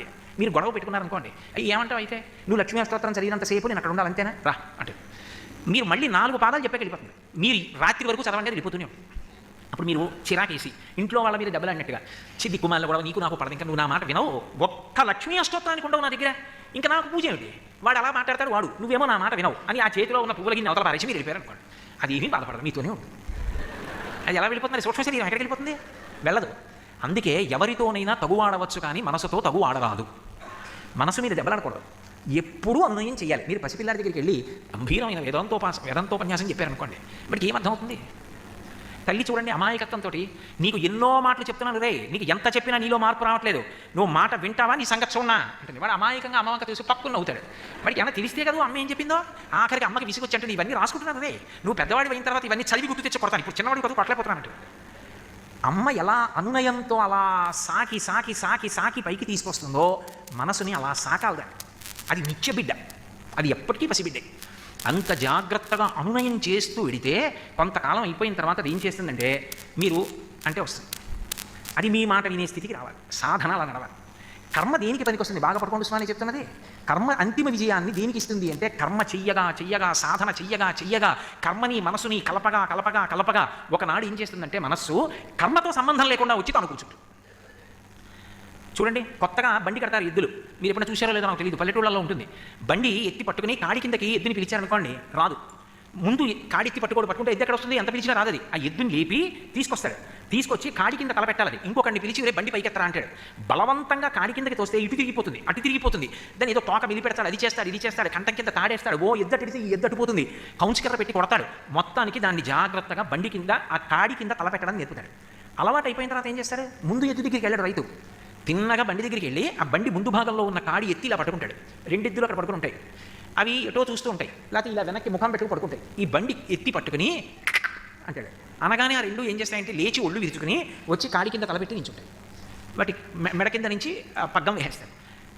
ఒక్కసారి కదలండి అని 2 మీద కొట్టి, మీరు చూశారో లేదో పల్లెటూళ్ళల్లో బండిలో సామాగ్రి వేసుకొని వాళ్ళు పడుకుంటారు, అవే వెళ్ళిపోతాయి ఊరు. తెల్లవారేటప్పటికి ఊరు వెళ్ళిపోతాయి. కిందో లాంతర వెలుగుతూ ఉంటుంది, అదే దారి బట్టి వెళ్ళిపోతుంది. మొదట దానికి దారి తెలియదు, బండి కాడి కిందకి రావడం రాదు, కానీ రైతు మప్పాడు, నేర్పాడు. ఆ తర్వాత ఇక అది వెళుతుంటే రైతు నిద్రపోయాడు. తెల్లవారేటప్పటికి సరుకు రైతు కూడా ఇంటికి వెళ్ళిపోయాడు. మనసు కూడా అంతే. కర్మ చేయడానికి రా రా రా అని మీరు ఎంత పిలవండి, నేను రాను అని ఇంకో చోటుకి పోతుంది. అలా పోయిన మనస్సు కొన్నాళ్ళు అయిపోయిన తర్వాత సాధన చెయ్యగా ఏం చేస్తుందంటే కర్మతో సంబంధం లేకుండా తాను వచ్చి కర్మ చేసేస్తుంది. అదే మానస పూజ. ఇంకా భగవత్పాదులు రత్నైకల్పితమానతం హిమజలై స్నానంచ దివ్యాంబరం నానారత్న విభూషితం మృగమదామోదాంకితం చందనం జాజీ చంపక బిల్వపత్రచితం పుష్పంచ ధూపం తథా దీపం దేవదయానిధి పశుపతే హృత్కల్పితం విజ్ఞతాం అంటారు. అప్పుడు ఇంకా ఏమీ ఉండవు, కళ్ళు మూసి కూర్చుంటే తాను ఏమనుకున్నాడో దాన్ని తీసుకొచ్చి ప్రతిష్ఠ చేసేస్తుంది. తాను కాశీపట్టణానికి వెళ్ళాలనుకున్నాడు, ఒక్కసారి కళ్ళు మూసి కూర్చుంటే కేదార్ ఘాట్ చూపిస్తుంది, ఆ మెట్లు చూపిస్తుంది, ఆ కింద ప్రవహిస్తున్న గంగానదిని చూపిస్తుంది. తాను మెట్లు దిగి కిందకెడితే గంగాహారతి అందుకోవడానికి పడవల్లో పెడుతున్న వాళ్ళని చూపిస్తుంది, దూరంగా సైకతాలని చూపిస్తుంది. ఇటువైపుకి తిరిగి కుడి చేతి వైపుకి చూస్తే కింద ఘాట్లలో స్నానాలు చేస్తున్న వాళ్ళు కనపడుతుంటారు. ఇలా ఎడం వైపుకి తల తిప్పి చూస్తే ప్రదోష వేళ అవుతుందేమో, మడికన్నిగా ఘాటు దగ్గర కాలిపోతున్నటువంటి శవాలు అగ్నిహోత్రాలు కనపడుతుంటాయి. చీకటిగా ఉంటుంది, దూరంగా బ్రిడ్జి ఒకటి కనపడుతుంటుంది. ఎగిరిపోయి గూడికి వెళ్ళిపోతున్నటువంటి పక్షులు కనపడుతుంటాయి. నీటి పక్షులు పెద్ద పెద్ద వలయాల కింద నీటి మీద వాలి వెళ్ళిపోతూ ఉండడం కనపడుతుంటుంది. తాను వెళ్ళి ఆచమనం చేసి సంకల్పం చెప్పుకొని గంగలో మునిగి లేచి ఒళ్ళు తుడుచుకొని ధావళి కట్టుకుని కాశీ అంతరాలయంలోకి వెళ్ళి విశ్వనాథుడి శివలింగం ముందు పద్మాసనం వేసి కూర్చుంటే భార్య ఇలా అనేటప్పటికీ పాలగిన్నిస్తే ఆ బంగారు పాత్రతో పాలగిన్నె పట్టుకుని శివలింగం మీద పోస్తుంటే దోమతెర కట్టినట్టు తెల్లటి చారలు పడుతూ పాలు జారిపోయినట్టు, మళ్ళీ శుద్ధజల పాత్ర అందుకుని నీళ్లు పోస్తుంటే తెల్లటి పాలన్నీ కడగబడుతూ పాలు కిందకి జారిపోయి పానవట్టం నుంచి విడిపోయినట్టు, పెరుగు పైకెత్తి పోస్తే బిళ్ళల కింద ఒళ్ళో పడతాయి. అందుకని పాత్ర కిందకి దింపి చేయాలి పెరుగు. ఆ పెరుగు పాత్ర శివలింగానికి దగ్గరగా పెట్టి చేస్తుంటే బిళ్ళలుగా జారి కింద పడి సన్న దారాల్లో గీతలు పడతాయి. ఆ గీతలు పడిన శివలింగం, దాని మీద మళ్ళీ నీళ్లు పోస్తే పెరుగంతా జారిపోయి అక్కడక్కడ ఉండిపోయిన బిళ్ళలు. చేతిలో తేనె పాత్ర పట్టుకుని శివలింగం మీద పోస్తుంటే పల్చటి ఎర్రటి బట్ట కట్టినట్టు ముద్దగా తేనె జారుతున్నట్టు. వెంకటాచలంలో అభిషేకం చేస్తే అందులో పెద్ద పెద్ద దానిమ్మ గింజలు కలిపి చేస్తారు. ఆ గింజలు తేనెతో పాటు బరువుగా స్వామి శివలింగం నుంచి జారుతుంటే ఏదో ఆ రావణాంతపురంలో ఉన్నటువంటి తెర రత్నాలతో పొదగబడి గాలికి కదిలినంత అందంగా శివలింగం నుంచి తేనెతో పాటు జారుతున్న దానిమ్మ గింజలు. దాని మీద నీరు పోస్తే తేనంతా కిందకి జారదు, దాని మీద ఇలా వలయాలుగా గీతల్లా ఏర్పడి జారిపోయినటువంటి తేనె. ఆ పైన పంచదార వేస్తే గోడుగా నిలబడుతుంది, శివలింగం అంతా అంటుకోదు. ఇలా కొద్దిగా నీళ్లు పోయిగానే పంచదార అంతా తడిసి ముద్దలా అయిపోయి ముద్దలుగా కిందకి జారిపోయి పానవట్టం మీద నిలబడుతుంది. అప్పుడు ఒకసారి శుద్ధజలం ఎడంచేతో పోస్తూ పానవట్టం కడిగేసి అభిషేకం అయిపోయిన తర్వాత శివలింగం తుడిచి విభూతి పెట్టి గంధం పెట్టి బొట్టు పెట్టి జాజిపూలు భార్య అక్కడ పెడితే ఇలా చేత్తో తీసి ఓం నిధనపతయే నమః, ఓం నిధనపతాంతికాయ నమః, ఓం ఊర్ధ్వాయ నమః అని పూజ చేస్తుంటే శివలింగానికి తగిలేవన్నీ పానవట్టం మీద పడుతుంటే మనసులో చూస్తూ ఆనందపడిపోతూ పూజ చేస్తుంటాడు. ఎక్కడున్నాడు? కాకినాడ నుంచి చెన్నై వస్తున్నాడు. ఎవరికి? చుట్టూ చూసేవాళ్ళకి. నిజానికి తాను ఏం చేస్తున్నాడు? ఆ ప్రదోష వేళలో కాశీ విశ్వనాథుడికి జాజిపూలతో పూజ చేసి అభిషేకం చేస్తున్నాడు. ఇందాక ఏం చేసింది? నామం చెప్తాను, పువ్వులు వేస్తాను, రావే అంటే ఎటు పోయింది. ఇప్పుడు ఏం చేసింది? పదార్థం లేదు, శివలింగం లేదు. పదార్థాన్ని శివలింగాన్ని కూడా తెచ్చి అక్కడ పెట్టేసి కాశీ వెళ్ళిపోయి విశ్వనాథలింగానికి అభిషేకం చేసి అనుభూతిని అనుగ్రహించేసింది. ఎవరు? ఆ మనసే. దాన్ని లొంగదీయడానికి ప్రథమ సాధనం ఏదైంది? దాని వేగాన్ని నియంత్రించడానికి కర్మ కారణమైంది. అందుకు పట్టాభిషేకం చేసింది శాస్త్రం కర్మకి. ఇప్పుడు ఆ కర్మ ఏం చేసిందంటే మనసు యొక్క వేగాన్ని నియంత్రించింది. మనసుకి ఒక ఆలంబనాన్ని ఇచ్చింది, అది పట్టుకోవడానికి ఒక సాధనాన్ని ఇచ్చింది. ఎందుచేత అంటే మీరు ఈ విషయం చాలా జాగ్రత్తగా పట్టుకోండి. ఒక కర్మ ఉన్నది అంటే కర్మకి ముందు ఒక సంకల్పం ఉంటుంది. సంకల్పం లేని కర్మగా కాకతాళీయం అంటారు. కాకతాళీయం అంటే చెట్టు మీద కాకి వెళ్ళినట్టు అలా ఉండవు కర్మలు. కర్మ ఎప్పుడూ కూడా సంకల్పము ఆచరణాత్మకమైతే కర్మ. నేను ఒక కర్మ చేశాను అనుకోండి, కర్మ అంటే ఓ పని చేశాను అనుకోండి, దానికన్నా ముందు సంకల్పం ఉంటుంది. ఇవాళ నేను ఇక్కడ ప్రవచనం చేస్తున్నాను అనుకోండి, ఈ ప్రవచనం చేయడానికి ముందు నేను ప్రవచనం చేయాలన్న సంకల్పం ఒకటి నాకు ఉంది. కృష్ణారావు గారు నాకు ఫోన్ చేసి, గురుగారు మీరు వచ్చి ప్రవచనం చేయాలండి అని అడిగితే, ఈ సంవత్సరం వదిలేదు అన్నాను అనుకోండి, నాకు సంకల్పం లేదు చెయ్యాలని, తప్పకుండా వస్తానండి అన్నాను అనుకోండి, అలా శనాదివారాలు వచ్చేటట్టు చూడండి గురుగారు అన్నాను అనుకోండి, తప్పకుండా అలాగే చూస్తానండి అన్నాను అనుకోండి, ఓ 3 రోజులు వచ్చి నేను ప్రవచనం చేస్తానన్నాను అనుకోండి, ముందు ప్రవచనం ఉందా? ప్రవచనానికన్నా ముందు ప్రవచనానికి వస్తానన్న సంకల్పం ఉందా? సంకల్పం ఉంది. సంకల్పము ఆచరణాత్మకమైతే కర్మ అవుతుంది. సంకల్పములు మంచివైతే సత్కర్మ జరుగుతుంది, సంకల్పములు దుష్టమైనవైతే దుష్కర్మ జరుగుతుంది కదా. లోపల మనసులోంచి మంచి సంకల్పాలు వస్తున్నాయి అనుకోండి, నేను దేవీ నవరాత్రులు చాలా బాగా చేయాలి, ఈ సంవత్సరం చాలా అద్భుతంగా చేద్దాం దేవీ నవరాత్రులు, సరస్వతీ పూజలకు ఏం చేద్దాం, మొట్టమొదటి రోజు ఏం చేద్దాం, అభిషేకం రోజున ఏ పదార్థాలు వాడదాం, ఎంత బాగా చేయాలని శాస్త్రాలు చెప్పి అవన్నీ నేను ముందు ఒకసారి చదవాలి, చదివి నేను అంత బాగా చేద్దాం, ఏ రోజున ఏం చేయాలి, అసలు ఆయుధ పూజ అంటే ఏంటి, ఇవన్నింటి గురించి తెలుసుకోవాలన్న సంకల్పం. ఆ ఒక్క పూజ చేయడానికి ముందు ఎంత సమయం నడిచింది, ముందు దాని గురించి తెలుసుకోవాలి, తర్వాత దానికి కావలసిన సంభారాలు సమకూర్చుకోవాలి, తర్వాత అక్కడికి వెళ్ళాలి, తర్వాత క్రియ. ముందు సంకల్పం ఉంది. మంచి సంకల్పం రావాలి అంటే మంచి విషయములు మనసులోకి వెడితే మంచి సంకల్పాలు చేస్తుంది, దుష్ట విషయములు లోపలికి వెళ్తే దుష్ట సంకల్పాలే చేస్తుంది. లోపలికి వెళ్ళడం అనేది ఎలా పెడతాయి? దానికి 5 ద్వారాలు ఉన్నాయి. 5 ద్వారాల నుంచి తీసుకుంటుంది. 5 రంధ్రాలు ఆ కన్నాల్లోంచి చూస్తూ ఉంటుంది. ఈ 5 కన్నాల్లోంచి మీరు ఏవి చూపిస్తున్నారో వాటిని లోపలికి పుచ్చుకుంటుంది. ఏవి పుచ్చుకుందో దానికి ప్రభావితం అవుతుంది. దేనికి ప్రభావితమైందో ఆ సంకల్పమే చేస్తుంది. ఏమిటి దానికి 5 కిటికీలు? కళ్ళు, ముక్కు, చెవి, నాలుక, చర్మం. ఈ కళ్ళతో నేను అదే పనిగా వేటిని చూస్తున్నానో దాని వలన ప్రభావితం అవుతుంది మనసు. నేను ఏదో చూడకూడని దాన్ని అదే పనిగా చూశాను అనుకోండి, మనసు దుష్ట సంకల్పం వైపుకి సంకల్పం చేస్తుంది. వినకూడనిది వింటున్నాను అనుకోండి, దుష్టమైన విషయం మీద సంకల్పం చేస్తుంది. దాని తప్పు కాదు. పిల్లవాడు అడిగింది ఇచ్చేస్తే కాసేపు ఆడకుండా ఉంటాడని నేను బ్లేడ్ ఇచ్చి వదిలేశాను అనుకోండి, కాసేపు అయ్యాక ఏమవుతుంది? వాడి శరీరంలో ఉన్న 2 లీటర్ల నెత్తురులో 1/2 లీటర్ నెత్తురు భూమి మీద ఉంటుంది. నువ్వు అందించింది బ్లేడు, రక్తం కారకుండా పిల్లాడు ఎలా ఆడుకుంటాడు? అందించడం తప్పు. నువ్వు ఏది చూశావో అదే సంకల్పంగా తీసుకుంటుంది. అందుకే మీకు ధ్యానంలో ఒక విషయం చెప్తారు. దీపం వెలిగించి నేను కంటితో అలా చూసి కళ్ళు మూసుకున్నాను అనుకోండి, దీపంని వెంటనే చూపిస్తుంది మనసు. మనసు తొందరగా చూపించేది దీపం. ఎందుకో తెలుసా? కన్ను నాయకుడు. అందుకే నయన సర్వేంద్రియాణం నయనం ప్రధానం సర్వస్య గాత్రస్య శిర ప్రధానం. నేను ఇలా దీపం వంక చూశాను అనుకోండి, ఆ దీప కళిక ఇలా కదులుతుంటే నేను వెంటనే కళ్ళు మూసుకుంటే వెంటనే కదలికని కూడా చూపించేస్తుంది. నేను ఏది చూశానో దాన్ని చూపిస్తుంది. ఇప్పుడు నేను ఇలా చూశాను అనుకోండి, ఓ వీళ్ళు దీపం వేశారు కానీ తగినంత తైలం వేశారా, ఒత్తి సరిగ్గా వేసినట్టు లేదే, నిధనం అవుతుందేమో, ఒత్తి కొంచెం పెద్దది వేసి కాస్త ముందుకు జరిగేటట్టు పెడితే బాగుండేదే, రేపు చెప్పాలి కృష్ణారావు గారికి అని లోపల సంకల్పం ఎప్పుడు వస్తుంది? ఏది చూశానో దాన్ని బట్టి వస్తుంది. నేను చూడకూడదు ఏదో చూశాను అనుకోండి, ఉద్వేగం పొందుతుంది. ఉద్వేగం పొంది దాన్ని పొందంటుంది. ఇప్పుడు విచక్షణ కోల్పోతుంది కొంతసేపటికి. దాన్ని పొందాలన్నప్పుడు మార్గం గురించి ఇంకా ఆలోచించాలి. ఇలా చెయ్యొచ్చా? ఉండదు. అప్పుడే 2 కింద విడిపోతుంది దారి. ఒకటి ప్రేయస్ అంటారు, ఒకటి శ్రేయస్ అంటారు. కర్మకొచ్చేటటువంటి విశేషం మనసుతో ఎంత ప్రభావం ఉంటుందో నేను మీతో మనవి చేస్తున్నాను. ఒకటి ప్రేయో మార్గము, ఒకటి శ్రేయో మార్గము అంటారు. ప్రేయో మార్గము అంటే దాని అర్థం ఏంటంటే ఇంద్రియముల ద్వారా మనసుని సంతోషపెట్టడం. ఇంకా దేనితోటి సంబంధం ఉండదు. నేను నా కంటితో ఒక వస్తువుని చూశాను, అది నాది కావాలి, మనసు సంకల్పం చేసింది, నేను అనుభవించాలి. నీ కంటితో చూసింది నాకు నచ్చింది, నేను ముట్టుకోవాలి, అది నాది కావాలనుకున్నాను. ఇప్పుడు అది ఎంత పైశాచికానికైనా వెళ్ళచ్చు, ఇక మార్గంతో సంబంధం ఉండదు. దొంగతనం చేసి నాది చేసుకోవచ్చు. నాది కానప్పుడు ఆ వస్తువు ఉండకూడదు, అసలు ఎవరికి దక్కకూడదన్న దారుణమైన సంకల్పాలు కూడా ఉండొచ్చు. లేకపోతే ఓ ఆడపిల్లని చూసి నాది కాకపోతే యాసిడ్ పోసేస్తానన్న సంకల్పం ఎలా వస్తుంది? మనసులోంచి వచ్చిన సంకల్పం గట్టిపడిపోతేనైనా నేరం జరిగింది. ఏదో ఒక బలహీనమైనటువంటి క్షణంలో ఒక వ్యక్తి యొక్క మనసు అదుపు తప్పిపోయింది. ఇక అది ఆయన మాట వినే స్థితి లేదు. పొంది తీరుతావా, అందుకే రాగము ద్వేషము అక్క చెల్లెళ్ళు. పొందుతావా, పొందకపోతే నాశనం చేస్తావా. కోరిక కోపము నడుస్తాయి. ప్రియో మార్గం. పొందినా ప్రయోజనం ఉండదు దానివల్ల. ఇందుచేత అంటారేమో, మీరు అడిగిన విషయం అది నన్ను చెప్పమని. మీరు రామాయణం చెప్పమంటే కరెక్ట్ నేను. ఇంద్రియాలతో అనుభవించినవి ఎప్పుడూ సుఖములు అని చెప్పడానికి అవకాశం ఉండదు శాస్త్రంలో. శబ్దస్పర్శ రసరూప గంధములు 5 కదండి తన్మాత్రలో, ఇవి 5 ఎప్పుడూ సుఖమే అని చెప్పడం కుదరదు. ఎందుకో తెలుసా? మనసుకి అనురక్తి లేనిది ఇంద్రియము ద్వారా సుఖము కాదు. ఈ రెండు కలిస్తేనే, కవాటం కలిస్తేనే సుఖం. నేను వీణానాదం అంటే ఎంతో ఇష్టపడతాను. ఎవరైనా బాగా వీణ వాయిస్తున్నారు అనుకోండి, ఎంత ఇష్టమో, నాకు చాలా ఇష్టం. శోభానాయుడు గారి నృత్యం అంటే నాకు ఎంతో ఇష్టం. మహాతల్లి కారణజన్మురాలు అంత అద్భుతంగా నర్తిస్తారు ఆవిడ నృత్యం అంటే. ఆవిడ శ్రీనివాస కళ్యాణంలో పద్మావతీదేవిగా ఆవిడ నర్తిస్తుంటే, స్వామి నేనుండ కైలాసమందు అని ఆవిడ శ్రీనివాసుడితో వాదన చేసే సన్నివేశంలో ఆవిడ నటించడం చూస్తే నాకు మళ్ళీ పద్మావతీదేవినే చూస్తున్నామేమో అనిపిస్తుంది. కారణజన్మురాలు నటరాజానుగ్రహం పొందిన వ్యక్తి అనిపిస్తుంది. నేను నా మనవలిద్దరిని తీసుకుని, ఒరే శ్రీనివాస కళ్యాణం చూడండి రా అని తీసుకెళ్ళాను. తాత ఇంటికి వెళ్ళిపోదాం, తాత ఇంటికి వెళ్ళిపోదాం తాత అంటుంది నా మనవరాలు. నోరు మొయ్యి చూడు అన్నాను. ఇద్దరు చూస్తున్నట్టే ఉన్నారు. ఇది మిల్లిగా ఏడుస్తోంది, నా వంక చూస్తోంది, కోపంగా ముఖం పెడుతోంది. నేను మంచి ఎంతో తాదాత్మ్యతతో నృత్యం చేస్తున్నాను. దానికి ఇల్లు తెలియదు. నేను ఒక పావుగంట పోయిన తర్వాత ఇలా చూసేటప్పటికీ నా మనవరాలు లేదు పక్కన. ఇప్పుడు నాకు నృత్యం ఎంత బాగుందో అన్న పరిస్థితి ఉంటుందా? మనసుని ఉద్వేగం కప్పేసింది. ఇది ఏమైపోయింది? వెంటనే ఏం చేస్తాను? నేను ఇప్పుడు చెప్పిన స్వామి నేనుండ కైలాసమందే ఆవిడ నర్తిస్తున్నా, నేను ఇలా ఓసారి చూసి ముందుకి చూసి వెనక్కి చూసి ఇవరే చెల్లేదిరా అంటాను. చిల్ల ఏమో అన్నాడు అనుకోండి, నేను ఏం చేస్తాను?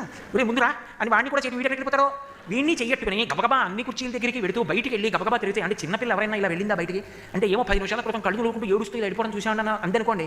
శోభానాయుడు గారే వెతికి దిగి వచ్చి కొట్టేసారా అదే అలా వెళ్ళిపోతున్నారు. 2 వెళ్తాను నేను. ఉండడం మన మనవరాలు ఇక్కడ వెళ్ళిపోయింది, మళ్ళీ వస్తాను ఇంకో ప్రదర్శనగా వెళ్ళిపోతాను కదా. మనసు నిలబడనది ఇంద్రియము ద్వారా అందినా సుఖము కాదు. ఒప్పుకుంటారా ఒప్పుకోరా? మనసు కూడా నిలబడితేనే ఇంద్రియం ద్వారా వచ్చింది సుఖం. మనసు ప్రశాంతంగా ఉందనుకోండి, ఇద్దరు మనలో కూడా తాత ఎంత బాగుందో తాత అంటున్నారు అనుకోండి, మరి ఏమిటనుకుంటున్నావు అని నేనే ఆవిడికి నృత్యం నేర్పినంత సంతోషంగా చూస్తూ ఆనందపడిపోతాను కదా. అది ఇటో వెళ్ళిపోయింది అనుకోండి, ఇంకేం నృత్యం. మనసు ఉద్వేగాన్ని పొందేసింది, ఇంద్రియము ద్వారా వచ్చింది సుఖం కాదు ఇంకా. అందుకే ఇంద్రియములు మనసు కలిసి ఉన్నప్పుడు ఏది ఎంతసేపు సుఖము అంటే నిర్ధారించడం కష్టం. మనసు విసిగిపోతే అది ఇంకా సుఖం కాదు. చక్కెర పొంగల్ మీకు చాలా ఇష్టం ఉన్నారు కదండి.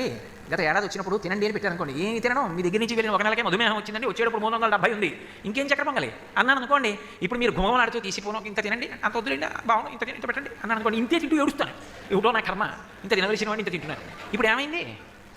లేదు, మధుమేహం లేదనుకోండి, అయ్యా తినండి ఇంత పెట్టారనుకోండి, ఇంత తిన్నాక ఏమవుతుంది? అయ్యా ఇంక పెట్టకండి కక్కు వస్తుంది అంటారు. మనసు లేదు, మనసు విసిగెత్తిపోయింది, అది సుఖం కాదు.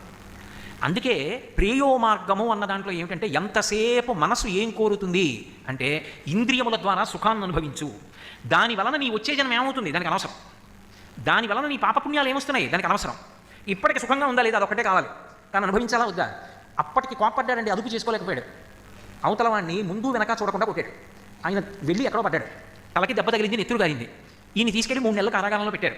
ఆయన స్వభావం కాదు, కానీ ఒక్క క్షణంలో మనసు ఉద్వేగాన్ని పొంది అదుపు చేసుకోలేకపోయాడు. ఏమైంది పరిణామం? మరి మనసుని అదుపు చేసుకోలేక ప్రియ మార్గంలో వెళ్ళిపోతే, ఇంద్రియములు శరీరం సుఖం పడడం ఒక్కటే సుఖం అనుకుని వెళ్ళిపోతే, ఆ కర్మల వలన వచ్చినటువంటి పాపము పరమేశ్వరుడు ఉత్తర జన్మలలో పునర్జన్మలలో చూపించడా? తిరియక్కుగా పంపించడా? అప్పుడు ఎవరి మీద మొదటి దెబ్బలాడాలి? అందుకే మనిషికి నిజంగా ఉన్నతికి రావడమో అన్న మాటకు అర్థం ఏమిటంటే, తన మనసుని తాను పరిశీలించుట, అది మొదట రావాలి. అసలు అన్నిటికన్నా ప్రధానం ఏదంటే అది ముఖ్యం.